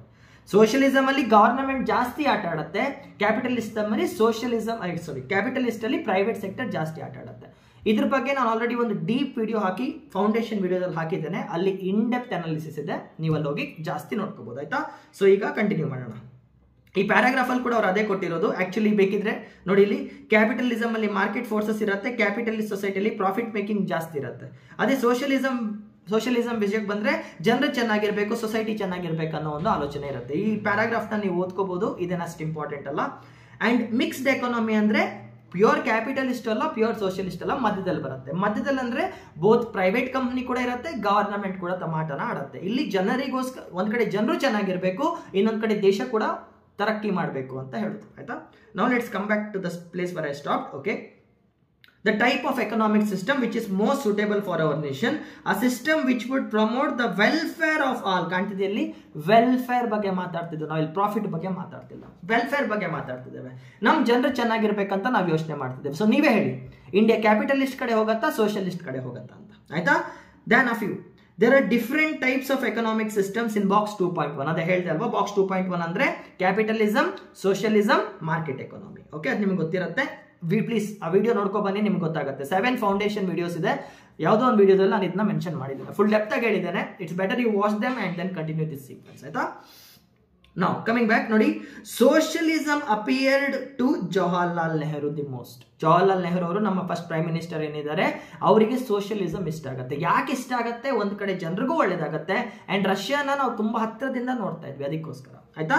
However he was not in favour of the kind of socialism established in farmer Soviet union. ಅಂದ್ರೆ USSR ಅಲ್ಲಿ ಇದ್ದಂತ ಸೋಷಿಯಲಿಸಮ್ ನ ಅವ್ರು ಪರ್ಫೆಕ್ಟ್ ಆಗಿ ತಗೊಳ್ಳಿಲ್ಲ. ಅವ್ರ ಸೋಷಿಯಲಿಸಮ್ ಇಸ್ ಪ್ಯೂರ್ ಗವರ್ನಮೆಂಟ್. ಆಯ್ತಾ? ಪ್ರೈವೇಟ್ ಕಂಪ್ನಿಗಳಿಗೆ ಅವಕಾಶನೇ ಇಲ್ಲ, ಪ್ರೈವೇಟ್ ಕಂಪ್ನಿನೆಲ್ಲ ಏನೇ ಉತ್ಪನ್ನ ಮಾಡಿದ್ರು ಕೂಡ ಗವರ್ನಮೆಂಟ್ ಉತ್ಪನ್ನ ಮಾಡ್ಬೇಕಂತ. ಬಟ್ ಜವಾಹರ್ಲಾಲ್ ನೆಹರು ಅವ್ರು ಪಿಕ್ ಮಾಡುವಂತ ಸೋಷಿಯಲಿಸಮ್ ಏನಿದೆ, it is called as mixed economy. ನೆನ್ಪಿಟ್ಕೊಳ್ಳಿ, ನಾವು ಪಿಕ್ ಮಾಡುವಂಥದ್ದು ಮಿಕ್ಸ್ಡ್ ಎಕಾನಮಿ. ಮಿಕ್ಸ್ಡ್ ಎಕಾನಮಿ ಅಂದ್ರೇನು? ಪ್ರೈವೇಟ್ ಕಂಪನೀಸ್ ಕೂಡ ಇರುತ್ತೆ, ಜೊತೆಗೆ ಗವರ್ನಮೆಂಟ್ ಕಂಪನೀಸ್ ಕೂಡ ಇರುತ್ತೆ. Can you give an example for government company ಅಂತ ನೀವು ಕೇಳೋದಾದ್ರೆ, ಇಂಡಿಯನ್ ರೈಲ್ವೇಸ್ ಏನಿದೆ, it is a government entity ಅಲ್ವಾ? It is completely government entity. In case ನೀವು ಏರ್ ಇಂಡಿಯಾ ಬಗ್ಗೆ ಕೇಳಿದ್ರೆ, Air India it was a government entity. ಇವಾಗ ಅದನ್ನ ಟಾಟಾ ಅವರಿಗೆ ಮತ್ತೆ ಡೈಲ್ಯೂಟ್ ಮಾಡಿ ಕೊಟ್ಟಿದ್ದಾರೆ ಅಲ್ವಾ? ಕೆಲವೊಂದು ಕಂಪನೀಸ್ ಗವರ್ನಮೆಂಟ್ ಕೈಯಲ್ಲಿರುತ್ತೆ. ಅದೇ ಪ್ರೈವೇಟ್ ಬಂದ್ರೆ ಜಿಯೋ ಇದೆ, ಏರ್ಟೆಲ್ ಇದೆ, ಏರ್ಸೆಲ್ ಇದೆ, ತುಂಬಾ ಇದೆ ಅಲ್ವಾ? ಯಾವ ಕಂಪ್ನಿಗೆ 51% ಬೇಡ ಸದ್ಯಕ್ಕೆ ಬೇಡ, ಯಾವ ಕಂಪ್ನಿ ಪ್ರೈವೇಟ್ ಪರ್ಸನ್ ಹತ್ರ ಇರುತ್ತೋ ಅದು ಪ್ರೈವೇಟ್ ಕಂಪ್ನಿ, ಯಾವ ಕಂಪ್ನಿ ಗವರ್ನಮೆಂಟ್ ಇರುತ್ತೋ ಅದು ಗವರ್ನಮೆಂಟ್ ಕಂಪ್ನಿ ಅಷ್ಟೇ. ಗವರ್ನಮೆಂಟ್ ಓನರ್ಶಿಪ್ ಮತ್ತೆ ಪ್ರೈವೇಟ್ ಓನರ್ಶಿಪ್. ಆಯ್ತಾ? ಇವಾಗ ಅದ್ರ ಬಗ್ಗೆ ಫುಲ್ ಶೇರ್ಸ್ ಗೀಡ್ಸ್ ಎಲ್ಲ ಬೇಡ. ಓಕೆ, ಇಲ್ಲಿ ನೋಡಿ, what? Okay, all the factories and the farms in the country were owned by government. Idiyalli all the factories and farms, all the factories, manufacturing sector kuda, factories andre manufacturing sector, farms andre agriculture sector, this was owned by the government. ನೆಲ ಕೂಡ government, factory ಕೂಡ government. ನಿಮ್ಮ ಹತ್ರ ಏನು ಇಲ್ಲ. ಇದು ಯಾರ್ದು? Soviet Union, Russia model ಆಗಿತ್ತು. Okay, there was no private property, private property ಇಲ್ಲ. ಬಟ್ ಭಾರತದಲ್ಲಿ ನಮ್ಮ ಹತ್ರ ಪ್ರೈವೇಟ್ ಪ್ರಾಪರ್ಟಿ ಇದೆ. ನಿಮ್ಮ ಹತ್ರ ಕೂಡ ನೆಲ ಇದೆ, ನನ್ನ ಹತ್ರ ಕೂಡ ನೆಲ ಇರುತ್ತೆ, ಮನೆ ಇದೆ, ತೋಟ ಇದೆ ಅಲ್ವಾ? ಇದ್ರಲ್ಲಿ ನಮ್ಮ ಹೆಸರಲ್ಲೇ ಇದೆ, ಗವರ್ನಮೆಂಟ್ ಹೆಸರಲ್ಲಿ ಇಲ್ಲ. Okay, it is not possible in a democracy like India for the government to change the ownership patterns of the land and the properties of its citizens in a way it was done in the former Soviet Union. ಈ point ಬೇಡ, but simple ಆಗಿ ಹೇಳೋದಂದ್ರೆ ಭಾರತದಲ್ಲಿ private property ಇದೆ, ಅದನ್ನ complete ಆಗಿ ಕಿತ್ಕೊಂಡು government property ಮಾಡೋಕ್ಕಾಗಲ್ಲ ಅಂತ ಹೇಳ್ತಿದ್ದಾರೆ. ಇದು ಹೇಳಿದ್ರು ಕೂಡ ನಿಮ್ಗೆ ಕಷ್ಟ ಆಗುತ್ತೆ. Okay, Nehru and many other leaders and the thinkers of newly independent India sought of an alternative with extreme visions of capitalism and socialism. Extreme versions ಅಂದ್ರೆ ಕ್ಯಾಪಿಟಲಿಸಮ್ ಇದೆ, ಸೋಷಿಯಲಿಸಮ್ ಇದೆ ಅಲ್ವಾ? ಇದನ್ನ ಹೆಂಗೆ ಆಲ್ಟರ್ ಮಾಡಿ ಭಾರತಕ್ಕೊಂದು ಹೊಸ ಸಿಸ್ಟಮ್ ನ ತರಬೇಕಂತ ಪ್ಲಾನ್ ಮಾಡ್ತಾರೆ. ಗೊತ್ತಿರತ್ತಲ್ವಾ? ಆಲ್ಟ್ರೇಷನ್ಸ್ ಮಾಡಿಸ್ತಾರೆ. ಕೆಲವರು ಫಾರ್ಚುನರ್ ತಗೊಬಂದು ಅದಕ್ಕೆ ಹೆಡ್ಲೈಟ್ ಎಲ್ಲ ಹಾಕೊಂಡು ಜೈ ಮಹಾಕಾಲ್ ಅಂತ ಬರ್ಕೊಂಡು ನೋಡಿರ್ತೀರಾ, ಫುಲ್ ಶೋಕಿ ಮಾಡ್ತಿರ್ತಾರೆ. ಕೆಲವರು RX 100 ನ ತಗೊಬಂದು ಓಲ್ಡ್ ಮಾಡಲ್ ಆಲ್ಟ್ರೇಟ್ ಮಾಡ್ಕೊಳ್ತಾರೆ, ಆಲ್ಟ್ರೇಷನ್ಸ್ ಮಾಡ್ತಿದ್ದಾರೆ. ನಮಗೆ ಕ್ಯಾಪಿಟಲಿಸಮ್, ಪ್ಯೂರ್ ಕ್ಯಾಪಿಟಲಿಸಮ್ ಕೂಡ ಬೇಡ, ಪ್ಯೂರ್ ಸೋಷಿಯಲಿಸಮ್ ಕೂಡ ಬೇಡ, ಭಾರತಕ್ಕೆ ಹೇಗೆ ಬೇಕು ಹಾಗೆ ಸ್ವಲ್ಪ ಚೇಂಜಸ್ ಮಾಡ್ಕೊಳ್ಳೋಣ ಅಂತ ಪ್ಲಾನ್ ಮಾಡ್ತಿದ್ದಾರೆ. They trying to plan it here. Okay, basically with the socialist outlook they found the answer in the economic system which in their view combined the best features of socialism without its drawbacks. ಅರ್ಥ ಮಾಡ್ಕೊಳ್ಳಿ, ಇಲ್ಲಿ ಏನ್ ಹೇಳ್ತಿದ್ದಾರೆ? So ಅವರು socialism ಮತ್ತೆ capitalism ಎರಡೂ market ಎಕಾನಮಿನ study ಮಾಡಿ ಭಾರತಕ್ಕೆ ಯಾವ್ದು ಬೆಟರೋ, ಯಾವ್ದು ಪಾಸಿಟಿವ್ ಆಗಿರುತ್ತೋ ಆ ಕೆಲವೊಂದು ಫೀಚರ್ಸ್ ನ ಹ್ಯಾಂಡ್ ಪಿಕ್ ಮಾಡ್ತಾ ಇದ್ದಾರೆ. ಕಂಪ್ಲೀಟ್ ಕ್ಯಾಪಿಟಲಿಸಮು ತರಲಿಲ್ಲ, ಕಂಪ್ಲೀಟ್ ಸೋಷಿಯಲಿಸಮು ತರಲಿಲ್ಲ, ಯಾವ್ದು ಬೆಟರ್ ಆಗಿರುತ್ತೆ ಅದನ್ನ ತಗೋ ಬಂದಿದ್ದಾರೆ. 50-50, ಅಲ್ಲಿಂದ ಕೆಲವೊಂದು ಒಳ್ಳೇದನ್ನ, ಇಲ್ಲಿಂದ ಕೆಲವೊಂದು ಒಳ್ಳೇದನ್ನ ಎತ್ಕೊಬಂದು they are running the system. ಆಯ್ತಾ? India would be a socialist society. ನಮ್ಮ ಪ್ರಿಯಾಂಬಲ್ ಅಲ್ಲಿ ಬರ್ದಿದ್ದಾರೆ, we the people of India sovereignly resolved to result India into sovereign socialist. ಅಲ್ಲಿ ನಮ್ಮ ಹೆಸರಲ್ಲೇ ಇದೆ, ಬೇರೆ ಸೋಷಿಯಲಿಸ್ಟ್ ನೇಷನ್ ಅಂತ ಪ್ರಿಯಾಂಬಲ್ ಇದೆ ಅದಲ್ವಾ? ಅಂಡ್ ನೆನ್ಪಿಟ್ಕೊಳ್ಳಿ, ಭಾರತದಲ್ಲಿ ಫಸ್ಟ್ ಟೈಮ್ ಸೋಷಿಯಲಿಸಮ್ ನ ಫ್ರೀಡಮ್ ಸ್ಟ್ರಗಲ್ ಅಲ್ಲಿ ಇಂಟ್ರೊಡ್ಯೂಸ್ ಮಾಡಿದ್ದು ಭಗತ್ ಸಿಂಗ್ ಅವರು. He was the person who thought of socialism. ಅರ್ಥ ಆಗ್ತಿದೆ? ಸೋಷಿಯಲಿಸಂ ಸೊಸೈಟಿ, ಸೋಷಿಯಲಿಸ್ಟ್ ಅನ್ನೋ ಪದ ಏನ್ ಬರುತ್ತೆ, ಹಿಂದೂಸ್ತಾನ್ ರಿಪಬ್ಲಿಕ್ ಅಸೋಸಿಯೇಷನ್ ಅಂತ ಏನಿರುತ್ತೆ, ಚಂದ್ರಶೇಖರ್ ಆಜಾದ್ ಅವ್ರು ಕಟ್ಟಿರ್ತಾರೆ, ಅದನ್ನ ಹಿಂದೂಸ್ತಾನ್ ಸೋಷಿಯಲಿಸ್ಟ್ ರಿಪಬ್ಲಿಕ್ ಅಸೋಸಿಯೇಷನ್ ಆಗಿ ಇಂಟ್ರೊಡ್ಯೂಸ್ ಮಾಡೋದು ಭಗತ್ ಸಿಂಗ್ ಅವರು. ಓಕೆ, ಸೊ ಸೋಷಿಯಲಿಸಂ ಕಾನ್ಸೆಪ್ಟ್ ಇನ್ ಹೊಸದಲ್ಲ, ನಮಗೆ ಫ್ರೀಡಮ್ ಸ್ಟ್ರಗಲ್ ಇಂದಾನೆ ಬಂದಿತ್ತು. Bhagat Singh was the person who made it even more highlight ಮಾಡಿರ್ತಾರೆ ಅವರು, ಆಯ್ತಾ? ಭಗತ್ ಸಿಂಗ್ ಅವರು ಇನ್ನೂ ಹೈಲೈಟ್ ಮಾಡ್ತಾರೆ, ಆಯ್ತಾ? ಸೊ ನೋಡಿ, socialist taken with a strong public sector and also with private property and democracy. So ಇಲ್ಲಿ ಏನ್ ಹೇಳ್ತಿದ್ದಾರೆ ಜವಾಹರ್ಲಾಲ್ ನೆಹರು ಅವರು, ನಾವೊಂದು ಮಿಕ್ಸ್ಡ್ ಎಕಾನಮಿ ತಗೋಬರೋಣ, ಬಟ್ ಜಾಸ್ತಿ ಪಬ್ಲಿಕ್ ಸೆಕ್ಟರ್ ಕೈಯಲ್ಲಿರುತ್ತೆ. ಪಬ್ಲಿಕ್ ಸೆಕ್ಟರ್ ಅಂದ್ರೆ ಗವರ್ನಮೆಂಟ್ ಕಂಪನೀಸ್ ಇರುತ್ತೆ, ಕೆಲವೊಂದು ಪ್ರೈವೇಟ್ ಕಂಪನೀಸ್ ನ ಕೂಡ ತರೋಣ, majority will be government companies ಅಂತ ಹೇಳ್ತಿದ್ದಾರೆ, ಆಯ್ತಾ? ದ ಗವರ್ನಮೆಂಟ್ ವುಡ್ ಪ್ಲಾನ್, ಒಂದು ನಿಮಿಷ, the government would plan the economy with the private sector being encouraged to be a part of the plan effort. ಅಂದ್ರೆ ಏನ್ ಹೇಳ್ತಿದ್ದಾರೆ, ಕಂಪ್ಲೀಟ್ಲಿ ಗವರ್ನಮೆಂಟ್ ಕೈಯಲ್ಲಿ ಇರುತ್ತೆ, ಕೆಲವೊಂದು ಸೆಕ್ಟರ್ ನ ಪ್ರೈವೇಟ್ ಕೂಡ ಕೊಡೋಣ, ಕಂಪ್ಲೀಟ್ ಆಗಲ್ಲ, ರೆಸ್ಟ್ರಿಕ್ಷನ್ಸ್ ಇಟ್ಕೊಂಡು ಕೊಡೋಣ ಅಂತ ಹೇಳ್ತಿದ್ದಾರೆ. Government will be the key player. Government decide ಮಾಡುತ್ತೆ ಯಾವ್ಯಾವ ಫ್ಯಾಕ್ಟರಿ ಹಾಕ್ಬೇಕು, ಎಲ್ಲೆಲ್ಲಿ ಹಾಕ್ಬೇಕಂತ. ಕೆಲವೊಂದು ಫ್ಯಾಕ್ಟರೀಸ್ ನ ಪ್ರೈವೇಟ್ ಕೂಡ ಕೊಡೋಣ ಅಂತ ಹೇಳ್ತಿದ್ದಾರೆ, ಬಟ್ ಕಂಟ್ರೋಲ್, ಆ ಜುಟ್ಟು ಗವರ್ನಮೆಂಟ್ ಇಟ್ಕೊಂಡಿರತ್ತೆ ಅಂತ ಹೇಳ್ತಿದ್ದಾರೆ, ಆಯ್ತಾ? ಮುಂದೆ ನೋಡೋಣ. ನೋಡಿ, the industrial policy resolution of 1948 and DPSP directive principles of Indian constitution reflected in this outlook, ಆಯ್ತಾ? ಬೇಡ, ಜಸ್ಟ್ ನೆನ್ಪಿಟ್ಕೊಳ್ಳಿ, ಇಂಡಸ್ಟ್ರಿಯಲ್ ಪಾಲಿಸಿ ರೆಸಲ್ಯೂಷನ್ 1948 ಒಂದು ನೆನ್ಪಿಟ್ಕೊಳ್ಳಿ. DPSP ನಿಮಗೆ ಆಲ್ರೆಡಿ ಗೊತ್ತಿರುತ್ತೆ, ಆಯ್ತಾ? ನಾನು ಎಕಾನಮಿ ಪಾಲಿಟಿ ಕ್ಲಾಸಸ್ ನೋಡಿದ್ರೆ. So in 1950 the planning commission was set up. Planning commission ನ ಸ್ಥಾಪನೆ ಮಾಡ್ತಾರೆ. 1950ರಲ್ಲಿ ಪ್ಲಾನಿಂಗ್ ಕಮಿಷನ್ ಬರುತ್ತೆ. ಅಂಡ್ ಇದು ಫೋಕಸ್ ನೋಡಿ, ಇಲ್ಲಿ the chair person being the prime minister. Planning commission ನ ಸ್ಥಾಪನೆ ಮಾಡಿ ಚೇರ್ ಪರ್ಸನ್ ನ ಪ್ರೈಮ್ ಮಿನಿಸ್ಟರ್ ಇಡ್ತಾರೆ. ಅಂದ್ರೆ ಈ ಕಮಿಷನ್ಗೆ ಎಷ್ಟು ಪವರ್ ಇರುತ್ತೆ ಅಂತ ನೀವು ಆಲೋಚನೆ ಮಾಡ್ಕೋಬಹುದು. ಎಷ್ಟು ಇಂಪಾರ್ಟೆಂಟ್ ಕಮಿಷನ್ ಅಂತ ಕೂಡ ನೀವು ಪ್ಲಾನ್ ಮಾಡ್ಕೋಬೇಕು. ಬಿಕಾಸ್ ಪ್ರೈಮ್ ಮಿನಿಸ್ಟರ್ ಸ್ವತಃ ಚೇರ್ ಪರ್ಸನ್ ಆಗಿ ಕೂತ್ಕೊಳ್ತಾರೆ ಪ್ಲಾನಿಂಗ್ ಕಮಿಷನ್ ಅಲ್ಲಿ. ಅಂದ್ರೆ ಇಟ್ಸ್ ಗ್ರೇಟ್. ಇವಾಗ ಪ್ಲಾನಿಂಗ್ ಕಮಿಷನ್ ಇಲ್ಲ, ಇವಾಗ ನಮ್ಮ ಹತ್ರ ನೀತಿ ಆಯೋಗ ಇದೆ, ಬಟ್ ಅವಾಗ ನಮ್ಮ ಹತ್ರ ಪ್ಲಾನಿಂಗ್ ಕಮಿಷನ್ ಇತ್ತು, headed by the prime minister himself, ಆಯ್ತಾ? The era of 5-year plans started beginning. So 5-year plan ಅಂದ್ರೆ ಏನಂತ ಎಕ್ಸ್ಪ್ಲೇನ್ ಮಾಡ್ತೇನೆ ನೋಡಿ. 5 ವರ್ಷ ಟೈಮ್ ಲೈನ್ ಇರುತ್ತೆ. ಈ 5 ವರ್ಷದಲ್ಲಿ ಓಕೆ ಅಗ್ರಿಕಲ್ಚರ್ ಮೇಲೆ ಫೋಕಸ್ ಮಾಡೋಣ ಅಂದ್ರೆ ಇಡೀ ದೇಶ ಅಗ್ರಿಕಲ್ಚರ್ ಮೇಲೆ ಫೋಕಸ್ ಮಾಡುತ್ತೆ. ಓಕೆ ಇಂಡಸ್ಟ್ರೀಸ್ ಮೇಲೆ ಫೋಕಸ್ ಮಾಡೋಣ ಅಂದ್ರೆ ಇಡೀ ದೇಶ ಇಂಡಸ್ಟ್ರೀಸ್ ಮೇಲೆ ಫೋಕಸ್ ಮಾಡುತ್ತೆ. ಫಾರ್ ಎಕ್ಸಾಂಪಲ್, ಸ್ಕೂಲ್ ಇದೆ, ಸ್ಕೂಲಲ್ಲಿ ಹೆಡ್ ಮಾಸ್ಟರ್ ಇದ್ದಾರೆ. ಸೊ ಹೆಡ್ ಮಾಸ್ಟರ್ ಹೇಳ್ತಾರೆ, ಈ ವರ್ಷ ನಮ್ಮ ಸ್ಕೂಲಲ್ಲಿ ಪ್ರತಿಯೊಬ್ಬ ಹುಡುಗನಿಗೂ ಕೂಡ ಕಬಡ್ಡಿ ಆಡಿಸಿ ಅಂತ. ಸೊ ಏನಾಗುತ್ತೆ, ಕೆಲವೊಂದು ಸ್ಟೂಡೆಂಟ್ಸ್ಗೆ ಕ್ರಿಕೆಟ್ ತುಂಬಾ ಇಷ್ಟ ಆಗಿರುತ್ತೆ, ಕೆಲವೊಂದು ಸ್ಟೂಡೆಂಟ್ಸ್ಗೆ ಫುಟ್ಬಾಲ್ ಇಷ್ಟ ಆಗಿರುತ್ತೆ. ಬಟ್ ಏನು, ಸೆಂಟರ್ ಅಲ್ಲಿ ಪ್ರಿನ್ಸಿಪಲ್ ಸರ್ ಕಬಡ್ಡಿ ಆಡಿಸ್ಬೇಕಂತ ಹೇಳಿದ ಮೇಲೆ 10 sections, first standard, second standard, third standard 10 class ಏನಿದೆ, ಪ್ರತಿಯೊಬ್ರು ಕೂಡ ಕಬಡ್ಡಿ ಆಡ್ತಾರೆ ಅಷ್ಟೇ. ಸೆಂಟರ್ ಅಲ್ಲಿ ಒಂದು ಡಿಸಿಷನ್ ಬರುತ್ತೆ, ಪ್ರತಿಯೊಬ್ರು ಕೂಡ ಅದನ್ನ ಅಪ್ಲೈ ಮಾಡ್ತಾರೆ. ಸೊ ಪ್ಲಾನಿಂಗ್ ಕಮಿಷನ್ ಒಂದು ಏನ್ ಪ್ಲಾನ್ ಮಾಡುತ್ತಲ್ವಾ, ಸೊ ಪ್ರತಿಯೊಂದು ರಾಜ್ಯ ಕೂಡ ಅದನ್ನ ಇಂಪ್ಲಿಮೆಂಟ್ ಮಾಡುತ್ತೆ. ಇದಕ್ಕೆ ನಾವು ಇದನ್ನ ಸೆಂಟ್ರಲೈಸ್ಡ್ ಪ್ಲಾನಿಂಗ್ ಅಂತ ಕರಿತೇವೆ. ಸೆಂಟ್ರಲೈಸ್ಡ್ ಪ್ಲಾನಿಂಗ್ ಅಂದ್ರೆ ಏನು, ಸೆಂಟರ್ ಪ್ಲಾನ್ ಮಾಡ್ತಾ ಇದೆ, ಸ್ಟೇಟ್ ಮುಚ್ಕೊಂಡು ಫಾಲೋ ಮಾಡುತ್ತೆ ಅಷ್ಟೇ. Planning commission is centralized. ಡೆಲ್ಲಿಯಲ್ಲಿ ಕೂತ್ಕೊಂಡು ಅವ್ರು ಪ್ಲಾನ್ ಮಾಡಿದ್ರೆ ಅದರದ್ದು ಎಫೆಕ್ಟ್ ಇಡೀ ಇಂಡಿಯಾ ಮೇಲೆ ಬರ್ತಾ ಇತ್ತು. 5 years India should do the same ಅಂತ ಹೇಳ್ತಿದ್ರು. ಇದನ್ನ ಪ್ಲಾನಿಂಗ್ಸ್ ಅಂತ ಕರೀತಾರೆ. ಸೆಂಟರ್ ಅಲ್ಲಿ ಡೆಲ್ಲಿ ಕೂತ್ಕೊಂಡು ಪ್ಲಾನ್ ಮಾಡುತ್ತೆ, ಕಂಪ್ಲೀಟ್ ಇಂಡಿಯಾ ಅದನ್ನ ಇಂಪ್ಲಿಮೆಂಟ್ ಮಾಡುತ್ತೆ. And it is one of the most important feature of 5-year plannings. And in case ನಾವು 5-year ಪ್ಲಾನಿಂಗ್ಸ್ ನ ಸರಿಯಾಗಿ ಇಂಪ್ಲಿಮೆಂಟ್ ಮಾಡ್ತಿದ್ರೆ ಮೋಸ್ಟ್ಲಿ ನಾವು ಇನ್ನೂ ಕೂಡ ಬಡವರಾಗಿ ಹೇಳ್ತಿದ್ವಿ. We have achieved a lot in 5-year plans. ಏನೇನಂತ ಮುಂದೆ ನೋಡ್ಕೊಳ್ತಾ ಬರೋಣ. It's one of the most successful planning ಅಂತ ನೀವು ಕರಿಬಹುದು. One of the most successful and one of the perfect plannings ಮಾಡಿದ್ರೆ ಭಾರತ, ಅದು ಪ್ಲಾನಿಂಗ್ ಕಮಿಷನ್ ಮಾಡಿರುವಂಥದ್ದು. ಅವ್ರದ್ದು ಏನ್ ಕಾಂಟ್ರಿಬ್ಯೂಷನ್ಸ್ ಇದೆ ಅದು ತುಂಬಾ ಜಾಸ್ತಿ ಇದೆ. ಮುಂದೆ ನೋಡ್ತಾ ಬರೋಣ, ಆಯ್ತಾ? ಸೊ ನೋಡಿ, ಈಗ ಒಂದು ನಿಮಿಷ, ನಾವೆಲ್ಲ ಬೇರೆ ಓಕೆ ಇಲ್ಲಿದ್ದೆ. ಓಕೆ ನೋಡಿ, ಈಗ ಇಟ್ಸ್ ಸ್ಟಡಿ, ಸಾರಿ ಸ್ವಲ್ಪ ಮೇಲೆ ಹೋಯ್ತು. ಓಕೆ ಇಲ್ಲಿದೆ ನೋಡಿ, the goals of 5-year plans. Okay, ಈ 5 years ಪ್ಲಾನ್ಸ್ ನಮ್ಮ ಗೋಲ್ಸ್ ಏನು, ನಮ್ಮ ಲಕ್ಷ್ಯ ಏನ್ ಸಾಧಿಸ್ಬೇಕಂತ ಇದೀವಂತ ಇವಾಗ ಮಾತಾಡೋಣ. ನೋಡಿ, the plan should have some clearly specified goals. Okay, plan ಮಾಡ್ತಾ ಇದ್ದೇನೆ, ಗುರಿ ಕರೆಕ್ಟ್ ಆಗಿ ಗೊತ್ತಿರಬೇಕು. ಸುಮ್ಮನೆ ಹೋಗ್ತಿರೋದಲ್ಲ, ಏನೋ ಒಂದು ಗುರಿ ಸಾಧಿಸ್ಬೇಕಂತ ತಲೆಯಲ್ಲಿ ಫಿಕ್ಸ್ ಆಗ್ಬೇಕಂತ ಹೇಳ್ತಿದ್ದಾರೆ. ಫಾರ್ ಎಕ್ಸಾಂಪಲ್, UPSC ಕ್ಲಿಯರ್ ಮಾಡ್ಬೇಕಾ, ತಲೆಯಲ್ಲಿ UPSCನೇ ಇರಬೇಕು. ಸಡನ್ ಆಗಿ UPSC ಓದ್ತಿರ್ಬೇಕಾದ್ರೆ UPSC ಕಷ್ಟ ಆಗ್ತಿದೆ, PSI ಆಗೋಣ, ಇಲ್ಲ ಅಂದ್ರೆ ಕ್ಲರ್ಕ್ ಆಗೋಣ, SBI ಎಕ್ಸಾಮ್ ಬರೆಯೋಣ ಅಲ್ಲ. ತಲೆಯಲ್ಲಿ UPSC ಇದ್ರೆ UPSCನೇ ಮಾಡ್ಬೇಕಂತ ಹೇಳ್ತಿದ್ದಾರೆ. Some clearly specified goals. ಒಂದು ಸಲ ಗುರಿ ಇಟ್ಕೊಂಡ್ರೆ ಆ ಗುರಿ ಕಡೆ ನಡಿಬೇಕಂತ ನಮಗೆ 5-year ಪ್ಲಾನ್ ಕಳಿಸ್ಕೊಡತ್ತೆ, ಆಯ್ತಾ? The goals of the 5-year plans were. Okay, ಈ 5-year ಪ್ಲಾನ್ಸ್ ಮುಖ್ಯವಾದಂತ ಗುರಿಗಳೇನು? ಒಂದು ಗ್ರೋತ್ ಅಂದ್ರೆ ಎಕನಾಮಿಕ್ ಗ್ರೋತ್ ಅಂತ. Economic growth. ಓಕೆ, ಮುಂದೆ ಮಾತಾಡ್ತೇನೆ. ಎರಡನೇದು ಬಂದ್ಬಿಟ್ಟು ಮಾಡರ್ನೈಸೇಷನ್. ಮಾಡರ್ನೈಸೇಷನ್ ಅಂದ್ರೆ ಈಗ ಫಾರ್ ಎಕ್ಸಾಂಪಲ್ ಭಾರತದಲ್ಲಿ ಈಗ ಟೆಸ್ಲಾ ಕಾರ್ಸ್ ಇಲ್ಲ, ಸೆಲ್ಫ್ ಡ್ರಿವನ್ ಕಾರ್ಸ್ ಇಲ್ಲ ಅಲ್ವಾ, ಅಮೆರಿಕದಲ್ಲಿ ಸೆಲ್ಫ್ ಡ್ರಿವನ್ ಕಾರ್ಸ್ ಇದೆ. ಸೊ ಟೆಕ್ನಾಲಜಿಕಲಿ ಯಾರು ಅಡ್ವಾನ್ಸ್ ಆಗಿದ್ದಾರೆ? ಅಮೆರಿಕನ್ಸ್ ಅಡ್ವಾನ್ಸ್ ಆಗಿದ್ದಾರೆ. ಸೊ ನಾವೇನ್ ಅನ್ಕೊಳ್ತೇವೆ, ಆ ಡ್ರೈವರ್ಲೆಸ್ ಕಾರ್ಸ್ ಏನು ಎಲಾನ್ ಮಸ್ಕ್ ಅವ್ರು ರೆಡಿ ಮಾಡಿದ್ದಾರೆ ಅದನ್ನ ಯಾಕೆ ಭಾರತಕ್ಕೆ ತಗೊಬರ್ಬಾರ್ದು?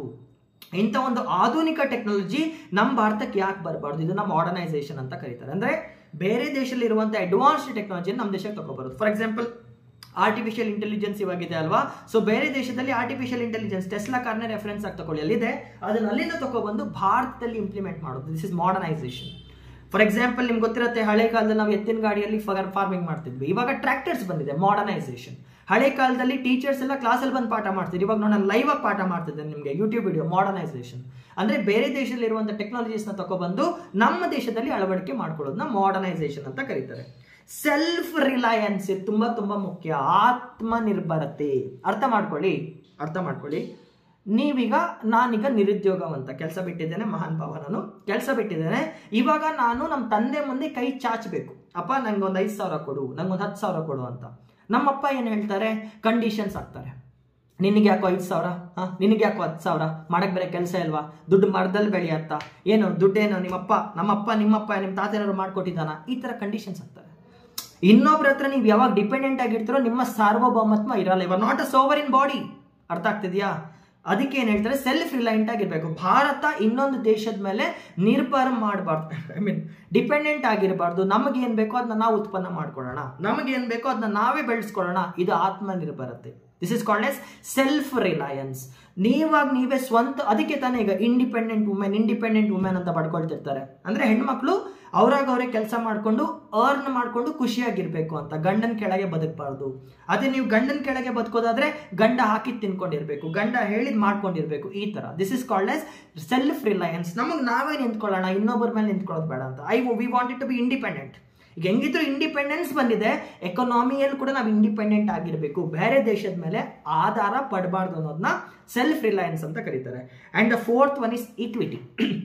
ಈಕ್ವಿಟಿ ಅಂದ್ರೆ ಸರ್ವೇ ಜನ ಸುಖಿನೋ ಭವಂತು. ಪ್ರತಿಯೊಬ್ಬರಿಗೂ ಕೂಡ ಬೇಸಿಕ್ ಫೆಸಿಲಿಟೀಸ್ ಕೊಡಬೇಕು, ದೇಶ ಮಾಡುವಂತ ಲಾಭ ಬಡವರಿಗೆ ಕೂಡ ಮುಟ್ಟಬೇಕು, ಎಲ್ಲರೂ ಚೆನ್ನಾಗಿರ್ಬೇಕು, ವೆಲ್ಫೇರ್ ಪ್ರಮೋಟ್ ಆಗಬೇಕು ಅಂತ. ಸೊ ಈಕ್ವಿಟಿ ಅಂದ್ರೆ promotion of welfare. Self Reliance ಅಂದ್ರೆ ಬೇರೆ ದೇಶದ ಮೇಲೆ ಡಿಪೆಂಡ್ ಆಗಬಾರ್ದು, ನಮಗೆ ಏನ್ ಬೇಕೋ ಅದನ್ನ ನಾವೇ ಮಾಡ್ಕೊಳ್ತಾ ಇರಬೇಕು. ಗ್ರೋತ್ ಅಂದ್ರೆ ಎಕನಾಮಿಕ್ ಗ್ರೋತ್, GDP ಅದು ಆಕ್ಚುಲಿ, ಮುಂದೆ ಮಾತಾಡೋಣ. ಮಾಡರ್ನೈಸೇಷನ್ ಅಂದ್ರೆ ಬೇರೆ ದೇಶ ನಮ್ಗಿಂತ ಅಡ್ವಾನ್ಸ್ಡ್ ಟೆಕ್ನಾಲಜಿನ ಬಳಸ್ತಾ ಇದ್ರೆ ಅದು ನಮ್ಮ ದೇಶಕ್ಕೆ ಕೂಡ ತಗೊಬರೋಣ, ನಾವು ಕೂಡ ಸೈನ್ಸ್ ಅಂಡ್ ಟೆಕ್ನಾಲಜಿಯಲ್ಲಿ ಮುಂದೆ ಹೋಗೋಣ ಅಂತ. ನೆನ್ಪಿಟ್ಕೊಳ್ಳಿ, Jawaharlal Nehru always believed in modernisation. He was western educated, so he always believed in modernization. ನಮ್ಮ ದೇಶ ಮಾಡರ್ನ್ ಆಗಿರ್ಬೇಕಂತ. ಮಾಡರ್ನ್ ಅಂದ್ರೆ ಚಿಕ್ಕ ಬಟ್ಟೆ ಹಾಕೊಂಡು ಓಡಾಡೋದಲ್ಲ, ಆ ತರ ಮಾಡರ್ನೈಸೇಷನ್ ಅಲ್ಲ. ಟೆಕ್ನಾಲಜಿಯಲ್ಲಿ ಮಾಡರ್ನ್ ಆಗಿರ್ಬೇಕು, ಪ್ರತಿಯೊಂದು ಫೀಲ್ಡ್ ಅಲ್ಲಿ ಕೂಡ ನಾವು ಇಂಪೆಕಿಬಲ್ ಆಗಿರ್ಬೇಕು ಅಂತ. ರೈಲ್ವೇಸ್ ಪ್ರಮೋಟ್ ಮಾಡೋಣ, ಏರ್ವೇಸ್ ಪ್ರಮೋಟ್ ಮಾಡೋಣ, ಸೀವೇಸ್ ಪ್ರಮೋಟ್ ಮಾಡೋಣ, ಆಮೇಲೆ ಬೇರೆ ದೇಶದ ಇಂಡಸ್ಟ್ರೀಸ್ ನ ತಗೊಬರೋಣ, ಒಟ್ನಲ್ಲಿ ಚೆನ್ನಾಗಿರೋಣ ಅಂತ. ನಮ್ಮ ಕಡೆ ಮಾಡರ್ನೈಸೇಷನ್ ಅಂದ್ರೆ ಈಗ ವೆಸ್ಟರ್ನ್ ಮಾಡರ್ನೈಸೇಷನ್ ಅಂದ್ರೆ we only talk about attire ಅಲ್ಲ, ಇನ್ನು ತುಂಬಾ ಮಾಡರ್ನೈಸೇಷನ್ಸ್ ತರ ಇರುತ್ತೆ. ಓಕೆ, ಇದಾದ್ಮೇಲೆ this does not mean that all the plans have given equal importance to all this goals. ಅಂದ್ರೆ ಏನ್ ಹೇಳ್ತಿದ್ದಾರೆ, ಪ್ರತಿಯೊಂದು ಪ್ಲಾನ್ ಅಲ್ಲಿ ಕೂಡ ಈ 4 ಕೂಡ ನಾವು ಒಟ್ಟೊಟ್ಟಿಗೆ ಫೋಕಸ್ ಮಾಡ್ತಿಲ್ಲ ಅಂತ ಹೇಳ್ತಿದ್ದಾರೆ. ಒಂದು ಪ್ಲಾನ್ ಅಲ್ಲಿ ಯಾವ್ದಾದ್ರು ಒಂದನ್ನು ಫೋಕಸ್ ಮಾಡೋಣ, ಬಿಕಾಸ್ ನಮ್ಮ ಹತ್ರ ಅಷ್ಟೊಂದು ದುಡ್ಡು ಇರ್ಲಿಲ್ಲ, ಅಷ್ಟೊಂದು ರಿಸೋರ್ಸಸ್ ಕೂಡ ಇರ್ಲಿಲ್ಲ, ಬಡವರಾಗಿದ್ದೀವಿ, ಈಗಷ್ಟೇ ಫ್ರೀಡಮ್ ತಗೊಂಡು ಹೊರಗೆ ಬರ್ತಾ ಇದೀವಿ. ಸೊ ಅಟ್ ಎ ಟೈಮ್ 4 ದೋಣಿಯಲ್ಲಿ ಕಾಲಿಡೋ ಬದಲು ಯಾವ್ದಾದ್ರು ಒಂದು ದೋಣಿಯಲ್ಲಿ ಕಾಲಿಡೋಣ ಅಂತ ಹೇಳ್ತಿದ್ದಾರೆ ಇಲ್ಲಿ, ಆಯ್ತಾ. Due to limited resources, a choice had to be made in each plan about the goals to be given primary importance. ಅದೇ ಬಡವರಾಗಿದ್ದೇವೆ, ದುಡ್ಡು ಕಮ್ಮಿ ಇದೆ, ಹೇಳ್ದೆ ಅಲ್ವಾ, ಬಡತನ ಇದೆ, ಜನರ ಹತ್ರ ಊಟ ಮಾಡಕ್ ಗತಿ ಇಲ್ಲ, ಇನ್ನೊಂದ್ ಕಡೆ ಇಲ್ಲಿಟ್ರಸಿ ಇದೆ. ಸೊ ಅಟ್ ಎ ಟೈಮ್ 4 ಆಟ ಆಡಕ್ಕಾಗಲ್ಲ, ಯಾವ್ದಾದ್ರು ಒಂದು ಆಟ ಆಡೋಣ, ಕರೆಕ್ಟ್ ಆಗಿ ಆಡೋಣ ಅಂತ ಹೇಳ್ತಿದ್ದಾರೆ. Sorry friends, video cut ಆಯ್ತು, ಸೊ ಕಂಟಿನ್ಯೂ ಮಾಡೋಣ. So nevertheless, the planets have to ensure that as far as possible, the policies of the plans do not contradict with 4 goals. ಹೇಳಿದೆ ಅಲ್ವಾ, 4 ಐಡಿಯಾಸ್ ಇದೆ, 4 ದೋಣಿ ಇದೆ ಅಂತ. ಸೊ ನೀವು ಯಾವಾಗ ಪ್ಲಾನ್ ಮಾಡ್ತೀರೋ ಅದು ಒಂದಕ್ಕೊಂದು ಹೊಡ್ಕೊಳ್ತಾ ಇರಬಾರ್ದು, ಒಂದನ್ನು ಮಾಡ್ಬೇಕಾದ್ರೆ ಇನ್ನೊಂದಕ್ಕೆ ಕಾಂಟ್ರಡಿಕ್ಟ್ ಆಗಬಾರ್ದು, ಕಾಂಪ್ರಮೈಸ್ ಆಗಬಾರ್ದು. ಅಂತಂದ್ರೆ 4 ಕೂಡ ಸಮಾನವಾದಂಥ ಇಂಟ್ರೆಸ್ಟೇ ಕೊಡಬೇಕು, ಬಟ್ ಯಾವ್ದಾದ್ರು ಒಂದ್ ಎತ್ಕೊಂಡ್ಮೇಲೆ ಮಿಕ್ಕಿದ್ರ ಬಗ್ಗೆ ಜಾಸ್ತಿ ತಲೆ ಕೆಡ್ಸ್ಕೋಬಾರ್ದು, ಅಥವಾ ಇದನ್ನ ಎಕ್ಸ್ಟ್ರೀಮ್ ಆಗಿ ಮಾಡೋದ್ರಿಂದ ಇನ್ನೊಂದಕ್ಕೆ ಎಫೆಕ್ಟ್ ಆಗುವಂಥದ್ದು ಮಾಡಬಾರ್ದು. ಕಾಂಟ್ರಡಿಕ್ಟ್ ಅಂದ್ರೆ ಕ್ಲಾಶ್ ಸಿಂಪಲ್ ಇನ್ ಇಂಗ್ಲಿಷ್, ಆಯ್ತಾ, ಅದೇನಷ್ಟು ಇಂಪಾರ್ಟೆಂಟ್ ಅಲ್ಲ. ಸೊ ಮುಂದೆ ಹೋಗೋಣ ನೋಡಿ. ಇವಾಗ 4 ವರ್ಡ್ ಹೇಳಿದ್ದಾರೆ. 4 ಗುರಿ ಏನು? ಗ್ರೋತ್ ನೋಡ್ಕೋಬೇಕು, ಇಲ್ಲಿ ಹೇಳಿದ್ದಾರೆ ಒಂದು ಗ್ರೋತ್ ನೋಡ್ಕೋಬೇಕು, ಮಾಡರ್ನೈಸೇಷನ್ ನೋಡ್ಕೋಬೇಕು, ಸೆಲ್ಫ್ ರಿಲಯನ್ಸ್ ಮತ್ತೆ ಈಕ್ವಿಟಿ ನೋಡ್ಕೋಬೇಕಂತ. ಸೊ ಈಗ ಒಂದೊಂದು ವರ್ಡ್ ಮೀನಿಂಗ್ ಅರ್ಥ ಮಾಡ್ಕೊಳ್ತಾ ಹೋಗೋಣ. ಸೊ ಇದೇ ಪ್ರೊಸೆಸ್ ಅಲ್ಲಿ ನಾನು ಗ್ರೋತ್ ಅಲ್ಲಿ ನಿಮಗೆ GDP ಬಗ್ಗೆ ಕೂಡ ಹೇಳ್ಬಿಡ್ತೇನೆ, ಒಂದು basic overview of GDP. Okay ನೋಡಿ, ಇಲ್ಲಿ growth it refers to increase in country's capacity to produce the output goods and services within the country. GDP ಅಂದ್ರೆ ಅರ್ಥ ಮಾಡ್ಕೊಳ್ಳಿ, ಈಗ ಸ್ವಲ್ಪ ಅರ್ಥ ಮಾಡ್ಕೊಳ್ಳಿ. GDP ಅಂದ್ರೆ ಗ್ರಾಸ್ ಡೊಮೆಸ್ಟಿಕ್ ಪ್ರಾಡಕ್ಟ್ ಅಂತ. ಗ್ರಾಸ್ ಡೊಮೆಸ್ಟಿಕ್ ಪ್ರಾಡಕ್ಟ್ ಅಂದ್ರೆ ಒಂದು ದೇಶದ ಟೆರಿಟರಿ ಒಳಗೆ ಏನೇ ಉತ್ಪನ್ನ ಆದ್ರೂ ಕೂಡ ಅದು GDPಗೆ ಆಡ್ ಆಗುತ್ತೆ. ಫಾರ್ ಎಕ್ಸಾಂಪಲ್, ನಂದು ಫ್ಯಾಕ್ಟ್ರಿ ಇದೆ, ಈ ವರ್ಷ ನಾನು 10 ಕಾರ್ನ ಉತ್ಪನ್ನ ಮಾಡಿದ್ದೇನೆ, ಒಂದೊಂದು ಕಾರ್ ಬೆಲೆ 10 ರೂಪಾಯಿ ಅಂತ ಇಟ್ಕೊಂಡ್ರೆ ನನ್ನ ಕಡೆಯಿಂದ ನನ್ನ ದೇಶದ GDP ಕಾಂಟ್ರಿಬ್ಯೂಷನ್ 100 ರೂಪಾಯಿ. ಬಿಕಾಸ್ ನನ್ನ ಫ್ಯಾಕ್ಟ್ರಿ ಭಾರತದ ಒಳಗೆ ಇದೆ.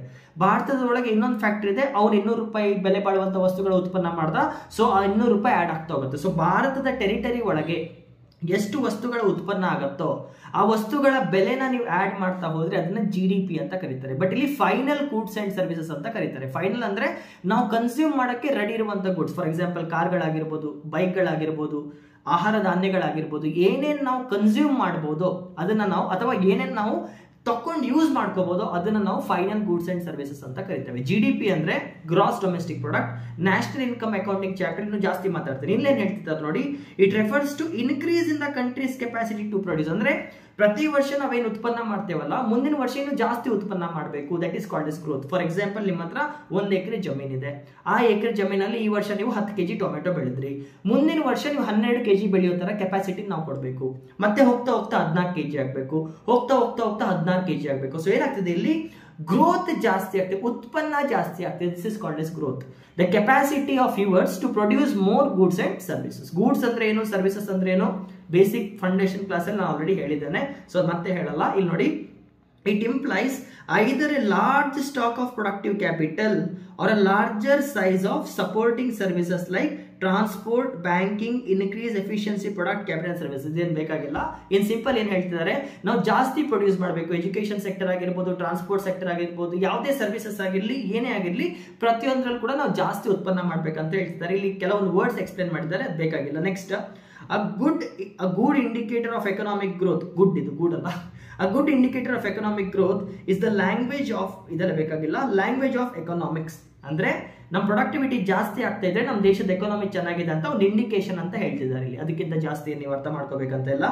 ಈ study increase in gross domestic product. ಈಗ ಬಂತು ನೋಡಿ GDP, ಗ್ರಾಸ್ ಡೊಮೆಸ್ಟಿಕ್ ಪ್ರಾಡಕ್ಟ್ ಅಂದ್ರೆ ಒಂದು ದೇಶದ ಟೆರಿಟರಿ ಒಳಗೆ ಏನೇನು ಉತ್ಪನ್ನ ಆಗುತ್ತೋ ಅದರದ್ದು ಫೈನಲ್ ವ್ಯಾಲ್ಯೂ ಏನು ಅಂತದೆ ಅದನ್ನೆಲ್ಲ ಆಡ್ ಮಾಡ್ಕೊಂಡು GDP ಬರುತ್ತೆ.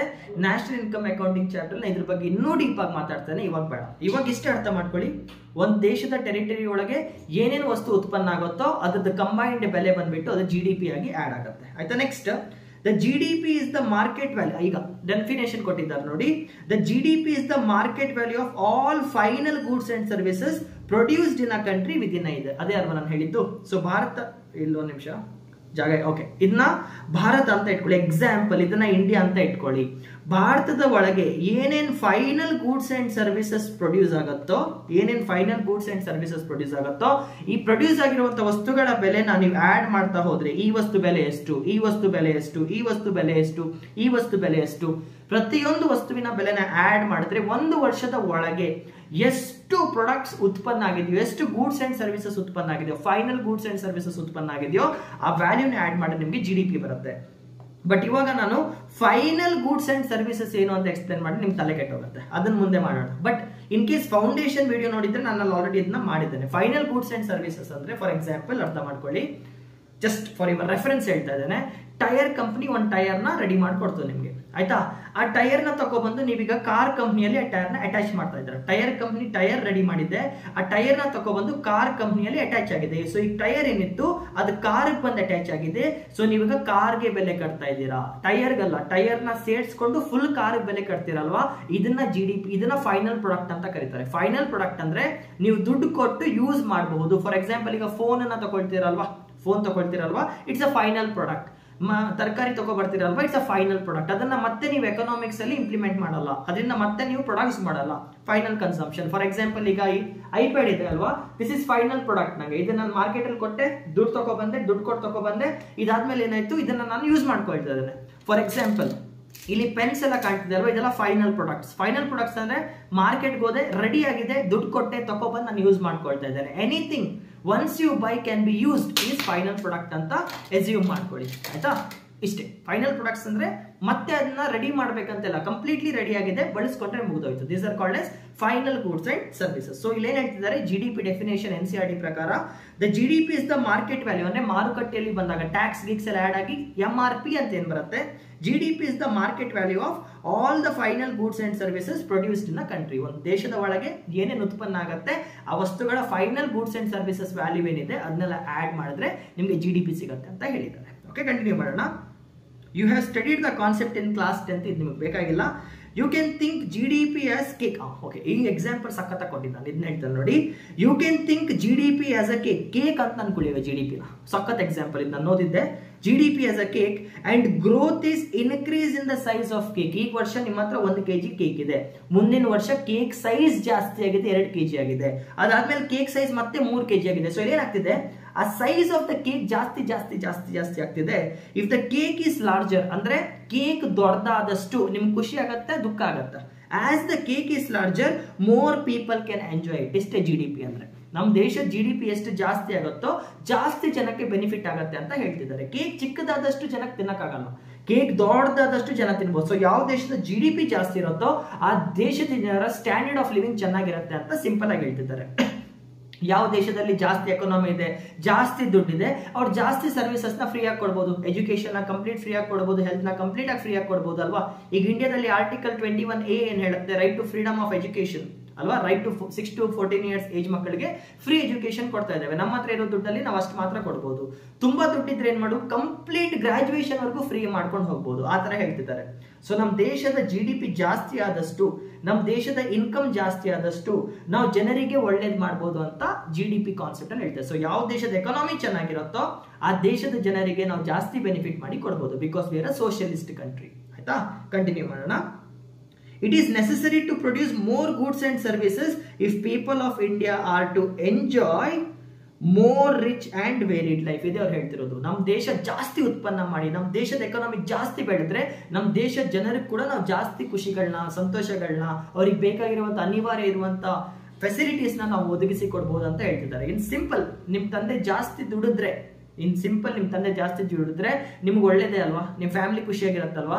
ಅದೇ ತರ ಒಂದು ದೇಶದ GDP ಎಕಾನಮಿ ಜಾಸ್ತಿ ದುಡಿದ್ರೆ ಆ ದೇಶದ ಸರ್ವ ಜನರು ಕೂಡ ಒಳ್ಳೇದಾಗುತ್ತೆ. ಸರ್ವೇ ಜನ ಸುಖಿನೋ ಭವಂತು. ಅಂಡರ್ಲೈನ್ GDP ಚೆನ್ನಾಗಿದ್ರೆ ಸರ್ವೇ ಜನ ಸುಖಿನೋ ಭವಂತು ಅಷ್ಟೇ. GDP ಅಂದ್ರೇನು, ಗ್ರಾಸ್ ಡೊಮೆಸ್ಟಿಕ್ ಪ್ರಾಡಕ್ಟ್. ಒಂದು ದೇಶದ ಒಳಗೆ ಉತ್ಪನ್ನ ಆಗೋ ಪ್ರತಿ ವಸ್ತುಗಳ ಬೆಲೆನ ಆಡ್ ಮಾಡಿ ಬರುವಂತ final value. As of now India is the 5th largest economy, ಗೊತ್ತಿದೆ ಅಲ್ವಾ. ಇವಾಗ ಇಂಡಿಯಾ 5th largest ಅಲ್ಲಿ ಇದೆ. ನರೇಂದ್ರ ಮೋದಿ ಅವ್ರ ಸ್ಪೀಚ್ ನ ನೀವು ನೋಡಿದ್ರೆ ನಾವು 3rd largest ಆಗ್ಬೇಕಂತ ಇದ್ದೇವೆ ಅಷ್ಟೇ. ಅದು ಮುಂದೆ ಗೊತ್ತಾಗ್ತಾ ಹೋಗುತ್ತೆ, ಇವಾಗ ಬೇಡ, ಬೇಸಿಕ್ಸ್ ಕ್ಲಾಸ್. ಈಗ ನೆಕ್ಸ್ಟ್ ನೋಡಿ, the GDP of a country is derived from different sectors of the economy, namely agriculture, industry and service. ಹೇಳ್ದೆ ಅಲ್ವಾ, 3 ಸೆಕ್ಟರ್ ನ ಬ್ರಿಟಿಷರ್ಸ್ ನಮ್ಮನ್ನ ಹೊಡೆದಾಕ್ ಹೋಗಿದ್ರು ಅಂತ. ಒಂದು ಅಗ್ರಿಕಲ್ಚರ್ ಸೆಕ್ಟರ್, ಒಂದು ಮ್ಯಾನುಫ್ಯಾಕ್ಚರಿಂಗ್ ಸೆಕ್ಟರ್, ಇನ್ನೊಂದು ಸರ್ವಿಸ್ ಸೆಕ್ಟರ್. ಅಗ್ರಿಕಲ್ಚರ್ ಸೆಕ್ಟರ್ ಅಂದ್ರೆ ವ್ಯವಸಾಯ ಭೂಮಿಯಿಂದ ಬರುವಂತ ಆದಾಯ ಎಷ್ಟು ಉತ್ಪನ್ನ ಆಗಿದೆ ಅದನ್ನ ಅಗ್ರಿಕಲ್ಚರ್ ಸೆಕ್ಟರ್ ಅಂತ ಕರೀತಾರೆ. ಮ್ಯಾನುಫ್ಯಾಕ್ಚರಿಂಗ್ ಸೆಕ್ಟರ್ ಅಂದ್ರೆ ಫ್ಯಾಕ್ಟರೀಸ್. ಫಾರ್ ಎಕ್ಸಾಂಪಲ್, ಹತ್ತಿನ ಉತ್ಪನ್ನ ಮಾಡಿದ್ರು ಅಗ್ರಿಕಲ್ಚರ್ ಇಂದ, ಅದನ್ನ ತಗೊಬಂದು ಫ್ಯಾಕ್ಟರಿಯಲ್ಲಿ ರೆಡಿ ಮಾಡಿ ಬಟ್ಟೆ ರೆಡಿ ಮಾಡ್ತಾ ಇದ್ದಾನೆ, ಇದನ್ನ ನಾವು ಮ್ಯಾನುಫ್ಯಾಕ್ಚರಿಂಗ್ ಸೆಕ್ಟರ್ ಅಂತ ಕರಿತೇವೆ. ಈ ಪೆನ್ ಮ್ಯಾನುಫ್ಯಾಕ್ಚರ್ ಆಗಿದೆ, ಈ ಐಪ್ಯಾಡ್ ಮ್ಯಾನುಫ್ಯಾಕ್ಚರ್ ಆಗಿದೆ, ಈ ಕವರ್ ಮ್ಯಾನುಫ್ಯಾಕ್ಚರ್ ಆಗಿದೆ, ಈ ಫೋನ್ ಮ್ಯಾನುಫ್ಯಾಕ್ಚರ್ ಆಗಿದೆ, ಈ ಗಮ್ ಟೇಪ್ ಮ್ಯಾನುಫ್ಯಾಕ್ಚರ್ ಆಗಿದೆ. ಇದೆಲ್ಲ ಫ್ಯಾಕ್ಟರೀಸ್ ಇಂದ ಬರುವಂತದ್ದು. These are called as manufacturing sectors, ಆಯ್ತಾ. ಇದು ಯಾವ್ದೋ ಒಂದು ಫ್ಯಾಕ್ಟರಿ ರೆಡಿಯಾಗಿ ನನ್ನ ಕೈಗೆ ಬಂದಿರುವಂತದ್ದು. ಈ ಪೆನ್ ಸ್ಟ್ಯಾಂಡ್, ಈ ವಾಚ್ ಸ್ಟ್ಯಾಂಡ್ ಪ್ರತಿಯೊಂದು ಕೂಡ ಮ್ಯಾನುಫ್ಯಾಕ್ಚರಿಂಗ್ ಸೆಕ್ಟರ್ ಇಂದ ಬಂದಿರುವಂತದ್ದು. This is a result of man made process, ಮನುಷ್ಯನ ಎಫರ್ಟ್ ಇಂದ ಬಂದಿರುವಂತದ್ದು. ಅದೇ ಟೊಮೆಟೊ ಗಿಮೊಟೊ ನೋಡಿದ್ರೆ ಅದೆಲ್ಲ ಎಲ್ಲಿಂದ ಬರುತ್ತೆ, ಡೈರೆಕ್ಟ್ ನಿಮಗೆ ಫಾರ್ಮ್ ಇಂದ ಬರುತ್ತೆ. Anything that comes from farm, ನೆಲದಿಂದ ಬಂದ್ರೆ ಅಗ್ರಿಕಲ್ಚರ್, ಫ್ಯಾಕ್ಟರಿಯಿಂದ ಬಂದ್ರೆ ಮ್ಯಾನುಫ್ಯಾಕ್ಚರಿಂಗ್. ಈಗ ಸರ್ವಿಸ್ ಸೆಕ್ಟರ್ ಇಲ್ಲಿ 3ನೇದು ಕಾಣ್ತಿದ್ಯಾ. ಮತ್ತೆ ಸರ್ವಿಸ್ ಸೆಕ್ಟರ್ ಅಂದ್ರೆ ಏನು, ಹೆಂಗ್ ಅರ್ಥ ಮಾಡ್ಕೊಳ್ಳಿ ನೋಡಿ. ನೀವು ತರಕಾರಿ ಅಂಗಡಿಗೆ ಹೋದ್ರೆ ನಿಮ್ಗೆ ತರಕಾರಿ ಕೊಡ್ತಾ, ನಾವು ದುಡ್ಡು ಕೊಟ್ಮೇಲೆ ನಿಮ್ಗೆ ತರಕಾರಿ, ಇಲ್ಲಿ ಒಂದು ವಸ್ತುನ ನೀವು ಮನೆಗೆ ತಗೋ ಬರ್ತಾ ಇದ್ದೀರಾ. ಜಸ್ಟ್ ಅರ್ಥ ಮಾಡ್ಕೊಳ್ಳಿ, ತರಕಾರಿ ಅಂಗಡಿಗೆ ಹೋದ್ರಿ, ಅಣ್ಣ ಟೊಮೆಟೊ ಕೊಡಿ ಅಂದ್ರೆ ದುಡ್ಡು ತಗೊಂಡು 1 kg ಟೊಮೆಟೊ ಕೊಟ್ಟ ನೀವು ಮನೆಗೆ ತಗೋ ಬಂದ್ರಿ, ಸೂಪರ್. ಮ್ಯಾನುಫ್ಯಾಕ್ಚರಿಂಗ್ ಸೆಕ್ಟರ್ ಅಲ್ಲಿ ಕೂಡ ಅಷ್ಟೇ, ಅಣ್ಣ ನಾನು ನಿಂಗೆ 10 ಲಕ್ಷ ಕೊಡ್ತೇನೆ ನಂಗೆ ಕಾರ್ ಕೊಡು, ಅಣ್ಣ ನಿಂಗೆ 500 ರೂಪಾಯಿ ಕೊಡ್ತೇನೆ ನಂಗೆ ಶರ್ಟ್ ಕೊಡು. ಇಲ್ಲೇನಾಗ್ತಿದೆ, ನಿಮಗೆ ಗೂಡ್ಸ್ ಇನ್ ರಿಟರ್ನ್ ಆಗಿ ಸಿಗ್ತಾ ಇದೆ. ನೀವು ದುಡ್ಡು ಕೊಟ್ಟ ಮೇಲೆ ಇನ್ ರಿಟರ್ನ್ ಏನೋ ಒಂದು ವಸ್ತುನ ತಗೋ ಬರ್ತಾ ಇದ್ದೀರಾ. ಸೊ ಮ್ಯಾನುಫ್ಯಾಕ್ಚರಿಂಗ್ ಸೆಕ್ಟರ್ ಮತ್ತೆ ಅಗ್ರಿಕಲ್ಚರ್ ಸೆಕ್ಟರ್ ಇಂದ ನೀವು ಏನಾದ್ರು ಖರೀದಿ ಮಾಡಿದ್ರೆ ನಿಮ್ಗೆ ರಿಟರ್ನ್ ಆಗಿ ಏನೋ ಒಂದು ಪ್ರಾಡಕ್ಟ್ ಬರುತ್ತೆ. You give the money, you take something back ಅಲ್ವಾ. ಪಫ್ಸ್, ಈಗ ಬೇಕರಿಗೆ ಹೋದ್ರಿ ದುಡ್ಡು ಕೊಟ್ರಿ ಪಫ್ ಸಿಕ್ತು, ಮ್ಯಾನುಫ್ಯಾಕ್ಚರಿಂಗ್ ಸೆಕ್ಟರ್. ವಾಕಿಂಗ್ ನಡ್ಕೊಂಡು ಹೋದ್ರಿ ಅಲ್ಲಿ ನಿಮ್ಗೆ ಚಪ್ಪಲಿ ಕಾಣ್ತು, ದುಡ್ಡು ಕೊಟ್ರಿ ಚಪ್ಪಲಿ ತಗೊಬಂದ್ರಿ, ಮ್ಯಾನುಫ್ಯಾಕ್ಚರಿಂಗ್ ಸೆಕ್ಟರ್. ಸರ್ವಿಸ್ ಸೆಕ್ಟರ್ ಅಲ್ಲಿ ನಿಮ್ಗೆ ವಸ್ತು ಸಿಗಲ್ಲ, ಸೇವೆ ಸಿಗತ್ತೆ. This is very important. For example, ಇವಾಗ ನೀವು ನಾನು ಯೂಟ್ಯೂಬ್ ವಿಡಿಯೋ ನೋಡ್ತಿದ್ದೀರಾ ಇಲ್ವಾ? ಯೂಟ್ಯೂಬ್ ವಿಡಿಯೋ ನೋಡ್ತಿದ್ದೀರಾ, ಆ ವಿಡಿಯೋ ನಿಮ್ದಲ್ಲ, ನೀವು ಇದರಿಂದ ಕಲಿತಾ ಇದ್ದೀರಾ ಅಷ್ಟೇ. But taking my education service, ನನ್ನಿಂದ ನೀವು ಎಜುಕೇಶನ್ ನ ಪಡ್ಕೊಳ್ತಾ ಇದ್ದೀರಾ. ಫಾರ್ ಎಕ್ಸಾಂಪಲ್, ಹಾಸ್ಪಿಟಲ್ಗೆ ಹೋದ್ರಿ, ಜ್ವರ ಬಂದಿದೆ, ಡಾಕ್ಟರ್ ಹತ್ರ ಹೋದ್ರಿ, 500 ರೂಪಾಯಿ ಕೊಟ್ರಿ, ಟ್ರೀಟ್ಮೆಂಟ್ ತಗೊಂಡು ಬಂದ್ರು. ಅವ್ರು ನಿಮ್ಗೆ ಹೆಲ್ತ್ ಕೇರ್ ಸರ್ವಿಸ್ ನ ಪ್ರೊವೈಡ್ ಮಾಡಿದ್ರು. 500 ರೂಪಾಯಿ ಕೊಟ್ಟು ಕೂಡಲೇ ಆ ಡಾಕ್ಟರ್ ಬಂದು ನಿಮ್ಮ ಮನೇಲಿ ಕಸ ಗುಡಿಸ್ತಾರ? ಇಲ್ಲ. ಅವ್ರ ಸರ್ವಿಸ್ ಮಾತ್ರ ಕೊಡ್ಬೇಕಂತಿದ್ರು ಕೊಟ್ರು. ಸ್ಕೂಲ್ಗೆ ಹೋಗ್ತೀರಾ, ಫೀಸ್ ಕಟ್ತೀರಾ, ಕಲ್ತಿದ್ದೀರಾ, ಡಿಗ್ರಿ ಸರ್ಟಿಫಿಕೇಟ್ ತಗೊಳ್ತೀರಾ, ವಾಪಸ್ ಬರ್ತೀರಾ. ಆ ಸ್ಕೂಲ್ ನಿಮ್ಮ ಅಪ್ಪಂದಾಗತ್ತಾ? ಆ ಸ್ಕೂಲ್ ನಮ್ಮ ಅಪ್ಪಂದಾಗತ್ತಾ? ಆ ಸ್ಕೂಲ್ ನಮ್ಮ ತಾತಂದಾಗತ್ತಾ? ಇಲ್ಲ. ಯಾಕೆ? They are giving you the service. Government ಬಸ್ಸಲ್ಲಿ ಓಡಾಡ್ತೀರಾ, ಟಿಕೆಟ್ ಕೊಡ್ತೀರಾ, ಒಂದೂರಿಂದ ಇನ್ನೊಂದು ಟ್ರಾವೆಲ್ ಮಾಡ್ತೀರಾ, ಇಳಿತೀರಾ. ಬಸ್ ನಮ್ಮ ಅಪ್ಪಂದಾಗ ಬಿಡತ್ತಾ? ಇಲ್ಲ. ಯಾಕೆ? There is just a service. Service ಅಂದ್ರೆ ಒಂದು ಸೇವೆ ಒದಗಿಸಿ ಕೊಡ್ತಾರೆ, ಆ ಸೇವೆಗೋಸ್ಕರ ದುಡ್ಡು ಕೊಡ್ತೀರಾ. ಫಾರ್ ಎಕ್ಸಾಂಪಲ್, ಈಗ ನನ್ನ ಹತ್ರ ಜಿಯೋ ಫೋನ್ ಇದೆ ಅಲ್ವಾ, ಇದ್ರಲ್ಲಿ ಜಿಯೋ ಸಿಮ್ ಇದೆ. ಆ ಸಿಮ್ ನ ನಾನೀಗ ಯೂಸ್ ಮಾಡ್ಕೊಳ್ತಾ ಇದ್ದೇನೆ. ಆ ಸಿಮ್ ನಂದ? ನನ್ ಸಿಂಪಲ್ ಕ್ವಶನ್, ಜಿಯೋ ಫೋನ್ ಇದೆ, ಇದ್ರಲ್ಲಿ ಒಂದು ಜಿಯೋ ಸಿಮ್ ಇದೆ, ಈ ಸಿಮ್ ಅಲ್ಲಿ ಇರುವಂತ ಒಂದು ನಂಬರ್ ಈಗ ನಂದ ಅಂತ ನೀವು ಕೇಳಿದ್, ಪರ್ಮನೆಂಟ್ಲಿ ನಂದ? ಇಲ್ಲ. ಯಾಕೆ? ನಾನು 3 ಮಂತ್ಸ್ ಏನಾದ್ರು ಈ ಫೋನ್ಸ್ ನ ರೀಚಾರ್ಜ್ ಮಾಡಲ್ಲ, ನನ್ನ ಸಿಮ್ ಕಿತ್ಕೊಬಿಡ್ತಾರೆ ಅವರು. Because it is just a service. I don't own that number. ಆ ನಂಬರ್ ಟೆಂಪರರಿ ನಿಮ್ ಕೈಲಿದೆ, ನೆನ್ಪಿಟ್ಕೊಳ್ಳಿ. ಸಿಮ್ ಕಾರ್ಡ್ ಟೆಂಪರರಿ ನಿಮ್ ಕೈಲಿದೆ. 3 ತಿಂಗಳು ರೀಚಾರ್ಜ್ ಮಾಡ್ಬಿಡಿ, ಸಿಮ್ ಬ್ಯಾರಿಯರ್ಗೆ ಹೊರಟೋಗುತ್ತೆ. Because it is just a service, you don't own it. ನೀವು ಏರ್ಟೆಲ್ ರೀಚಾರ್ಜ್ ಮಾಡಿದಾಗ, ಏರ್ಸೆಲ್ ರೀಚಾರ್ಜ್ ಮಾಡಿದಾಗ, BSNL ರೀಚಾರ್ಜ್ ಮಾಡಿದಾಗ ಅದು ನಮ್ದಾಗಲ್ಲ. ಸೇವೆ ತಗೊಳ್ತೀವಿ, ಹೊರಟೋಗ್ತೀವಿ. This is service sector. ಅರ್ಥ ಮಾಡ್ಕೊಳ್ಳಿ. IT ಇಂಡಸ್ಟ್ರಿ ಇದೆ, ಮೈಕ್ರೋಸಾಫ್ಟ್ ವಿಂಡೋಸ್ ಇದೆ, ಮೂವೀಸ್ ನೋಡ್ತಿದ್ದೀರಾ, ಪ್ರತಿಯೊಂದು ಮೂವಿ ಥಿಯೇಟರ್ಗೆ ಹೋಗ್ತೀರಾ, ಚಲನಚಿತ್ರ ನೋಡ್ತೀರಾ, ವಾಪಸ್ ಬರ್ತೀರಾ, ನೋಡಿ ಬಂದ್ರಿ, ಮುಗಿದೋಯ್ತು. ಮತ್ತೆ ಆ ಮೂವಿ ಥಿಯೇಟರ್ಗೂ ನಿಮ್ಗೂ ಸಂಬಂಧ ಇಲ್ಲ. This is services. ಸರ್ವಿಸಸ್ ಅಂದ್ರೆ ಸೇವೆಗಳನ್ನ ಕೊಡೋದು. ಅದೇ ಮ್ಯಾನುಫ್ಯಾಕ್ಚರಿಂಗ್ ಮತ್ತೆ ಅಗ್ರಿಕಲ್ಚರ್ ಫೀಲ್ಡ್ ಹೋದ್ರೆ ನಿಮ್ಗೆ ಪ್ರಾಡಕ್ಟ್ ಕೂಡ ಸಿಗುತ್ತೆ. ದುಡ್ಡು ಕೊಟ್ಟು ಪ್ರಾಡಕ್ಟ್ ತಗೋ ಬರ್ತೀರಾ. ಸರ್ವಿಸ್ ಸೆಕ್ಟರ್ ಅಲ್ಲಿ ದುಡ್ಡು ಕೊಟ್ಟು ಸೇವೆ ಅನುಭವಿಸ್ಕೊಂಡು ವಾಪಸ್ ಬರ್ತೀರಾ. ಥಾಯ್ಲ್ಯಾಂಡ್ ಮಸಾಜ್ ಎಲ್ಲ ಇರುತ್ತಲ್ವಾ, ಸರ್ವಿಸಸ್ ಅದೆಲ್ಲ. ನಾನು ನೋಡಿಲ್ಲ, ಸುಮ್ಮನೆ ಕೇಳಿದ್ದಷ್ಟೇ. ಓಕೆ, ಮುಂದೆ ಹೋಗೋಣ. ಇಲ್ಲ, ಇಲ್ಲೇ ಇದ್ದು ಬಿಡ್ತೀನಿ ನಾನು. Okay, the contribution made by each of these sectors makes up structural composition of economy. Structural composition of economy ಅಂದ್ರೆ ಯಾವ್ಯಾವ ಸೆಕ್ಟರ್ ಇಂದ ಎಷ್ಟೆಷ್ಟು ಬರ್ತಿದೆ ಅಂತ ಒಂದು ಗ್ರಾಫ್ ನ ಅಥವಾ ಒಂದು ಬಾಕ್ಸ್ ನ ಹಾಕೋಬಹುದು. ಫಾರ್ ಎಕ್ಸಾಂಪಲ್, ಇಲ್ಲೊಂದು ಬಿಡಿಸ್ತೇನೆ ನೋಡಿ. ಇದೇನ್ ಮಾಡುತ್ತೆ ಅಂದ್ರೆ, ಫಾರ್ ಎಕ್ಸಾಂಪಲ್ ಈ ತರ ಜನರಲಿ ಇದು ಬೇಕಾ ಬೇಡ ಈಗ ಸದ್ಯಕ್ಕೆ ಬೇಡ. ಸ್ಟ್ರಕ್ಚರಲ್ ಎಕಾನಮಿ ಸೈಡ್ ಒಂದು ನಿಮಿಷ. 2.4 ಅವ್ರೇನಾದ್ರು ಬಾಕ್ಸ್ ಹಾಕಿದಾರ ನೋಡೋಣ. ಇದು 2.5, ಇದು 2. ಇಲ್ಲ ಬಿಟ್ಟಾಕಿ, ಇದು ಬೇಡ ಈಗ ಸದ್ಯಕ್ಕೆ. ಸುಮ್ಮನೆ ಅದು ಹಾಕಿದ್ರೆ ನಿಮ್ಗೆ ಕನ್ಫ್ಯೂಸ್ ಆಗುತ್ತೆ. ಮುಂದೆ ಬೇಸಿಕ್ಸ್ ಕ್ಲಾಸ್ ಮುಗಿದ್ಮೇಲೆ ಹಾಕೋಣ, ಆಯ್ತಾ? ಮೋಸ್ಟ್ಲಿ ಅದು ಮ್ಯಾಕ್ರೋ ಎಕನಾಮಿಕ್ಸ್ ಚಾಪ್ಟರ್ ಹೆಂಗಿದ್ರು ಬರುತ್ತೆ, ಸುಮ್ಮನೆ ನಿಮ್ಗೆ ತಲೆ ಕೆಟ್ಟೋಗುತ್ತೆ. ಸ್ಟ್ರಕ್ಚರಲ್ ಕಾಂಪೋಸಿಷನ್ ಅಂದ್ರೆ ಯಾವ್ಯಾವ ಸೆಕ್ಟರ್ ಇಂದ ನಿಮ್ಗೆ ಎಷ್ಟು ಆದಾಯ ಬರ್ತಿದೆ ಅಂತ ನಿಮಗೊಂದು ಲೆಕ್ಕ ಸಿಗುತ್ತೆ. ಅದೇ ತರ ಯಾವ್ಯಾವ ಸೆಕ್ಟರ್ ಅಲ್ಲಿ ಎಷ್ಟು % ಜನ ಕೆಲಸ ಮಾಡ್ತಿದ್ದಾರೆ ಅಂತ ನಿಮಗೆ ಸ್ಟಾಟ್ ಸಿಗುತ್ತೆ. Employment rate, for example agriculture 45% ಜನ ಕೆಲಸ ಮಾಡ್ತಿದ್ದಾರೆ. ಫಾರ್ ಎಕ್ಸಾಂಪಲ್ ಮ್ಯಾನುಫ್ಯಾಕ್ಚರಿಂಗ್ ಅಲ್ಲಿ 20% ಜನ ಕೆಲಸ ಮಾಡ್ತಿದ್ದಾರೆ. ಫಾರ್ ಎಕ್ಸಾಂಪಲ್ ಏನಂದ್ರೆ 25% ಜನ ಕೆಲಸ ಮಾಡ್ತಿದ್ದಾರೆ. ಈ ತರ ಸ್ಟಾಟ್ಸ್ ಸಿಗುತ್ತೆ ನಿಮ್ಗೆ. ಅದನ್ನ ನಾವು ಸ್ಟ್ರಕ್ಚರಲ್ ಕಾಂಪೋಸಿಷನ್ ಅಂತ ಕರಿತೇವೆ. ಬಟ್ ಇವಾಗ ಬೇಡ, ಸುಮ್ಮನೆ ಕಾಂಪ್ಲಿಕೇಟ್ ಮಾಡುತ್ತೆ, ಆಯ್ತಾ? ಇನ್ ಸಮ್ ಕಂಟ್ರೀಸ್ ನೋಡಿ, in some countries growth in agriculture contributes more to GDP. ಅಂದ್ರೆ ಕೆಲವೊಂದು ದೇಶಗಳಲ್ಲಿ ಅಗ್ರಿಕಲ್ಚರ್ ಸೆಕ್ಟರ್ GDPಗೆ ಜಾಸ್ತಿ ಕಾಂಟ್ರಿಬ್ಯೂಟ್ ಮಾಡುತ್ತೆ. ಫಾರ್ ಎಕ್ಸಾಂಪಲ್ ಇಂಡಿಯಾ ಕೂಡ one of the highest contributors, ಸಿಕ್ಕಾಪಟ್ಟೆ ಏನಲ್ಲ, one of the highest contributor to agriculture. But ಅದೇ ನೀವು ಹಳೆ ಬ್ರಿಟಿಷ್ ಕಾಲದಲ್ಲಿ ನೋಡಿದ್ರೆ 85% ದುಡ್ಡೇ ಜನರೇಟ್ ಆಗ್ತಿತ್ತು, ಅದು ನಮ್ದು ಅಗ್ರಿಕಲ್ಚರ್ ಇಂದಾನೆ ಬರ್ತಿತ್ತು. ಸೊ ನೆನ್ಪಿಟ್ಕೊಳ್ಳಿ, ಅಗ್ರಿಕಲ್ಚರ್ ಸೆಕ್ಟರ್ ಕೆಲವೊಂದು ಕಡೆ ಡಾಮಿನೇಟ್ ಮಾಡುತ್ತೆ ಅಂತ ಹೇಳ್ತಿದ್ದಾರೆ. While in some countries services sector contributes to GDP growth. ಕೆಲವೊಂದು ದೇಶಗಳಲ್ಲಿ ಸರ್ವಿಸ್ ಸೆಕ್ಟರ್ ಜಾಸ್ತಿ ಉತ್ಪನ್ನ ಮಾಡಿ ಕೊಡುತ್ತೆ. ಫಾರ್ ಎಕ್ಸಾಂಪಲ್ ಅಮೆರಿಕನ ರೆಫರೆನ್ಸ್ ಆಗಿ ಇಟ್ಕೊಳ್ಳಿ, ಹೈಯೆಸ್ಟ್ ದುಡ್ಡು ಬರೋದು ಸರ್ವಿಸ್ ಸೆಕ್ಟರ್ ಇಂದ. ಅರ್ಥ ಆಗ್ತಿದೆಯಾ? ಇಂಡಿಯಾದಲ್ಲಿ ಇವಾಗ ಅಗ್ರಿಕಲ್ಚರ್, ಮ್ಯಾನುಫ್ಯಾಕ್ಚರಿಂಗ್ ಸರ್ವಿಸಸ್ ಎಲ್ಲ ಡೆವಲಪ್ ಆಗ್ತಾ ಇದೆ. ಬಟ್ ನೆನ್ಪಿಟ್ಕೊಳ್ಳಿ, if it is a developed nation, ಸಿಕ್ಕಾಪಟ್ಟೆ ಡೆವಲಪ್ ಆಗಿದ್ರೆ ಅಗ್ರಿಕಲ್ಚರ್ ಕಾಂಟ್ರಿಬ್ಯೂಷನ್ ತುಂಬಾ ಕಮ್ಮಿ ಇರುತ್ತೆ. ಯಾಕೆ ಅದಕ್ಕೆ ನಾನು ಮುಂದೆ ಮಾತಾಡಬೇಕು, ಅದು ಇವಾಗ ಬೇಕಾಗಿಲ್ಲ. For now you understand that ಈ ಟಾಪಿಕ್ ಬಂದ್ಬಿಟ್ಟು ಗ್ರೋತ್. ಗ್ರೋತ್ ಅಲ್ಲಿ ನೀವೇನ್ ಕಲ್ತಿದ್ದ? ಗ್ರೋತ್ ಅಂದ್ರೆ the total amount of produce that is done within an year in the domestic territory. ಆಯ್ತಾ?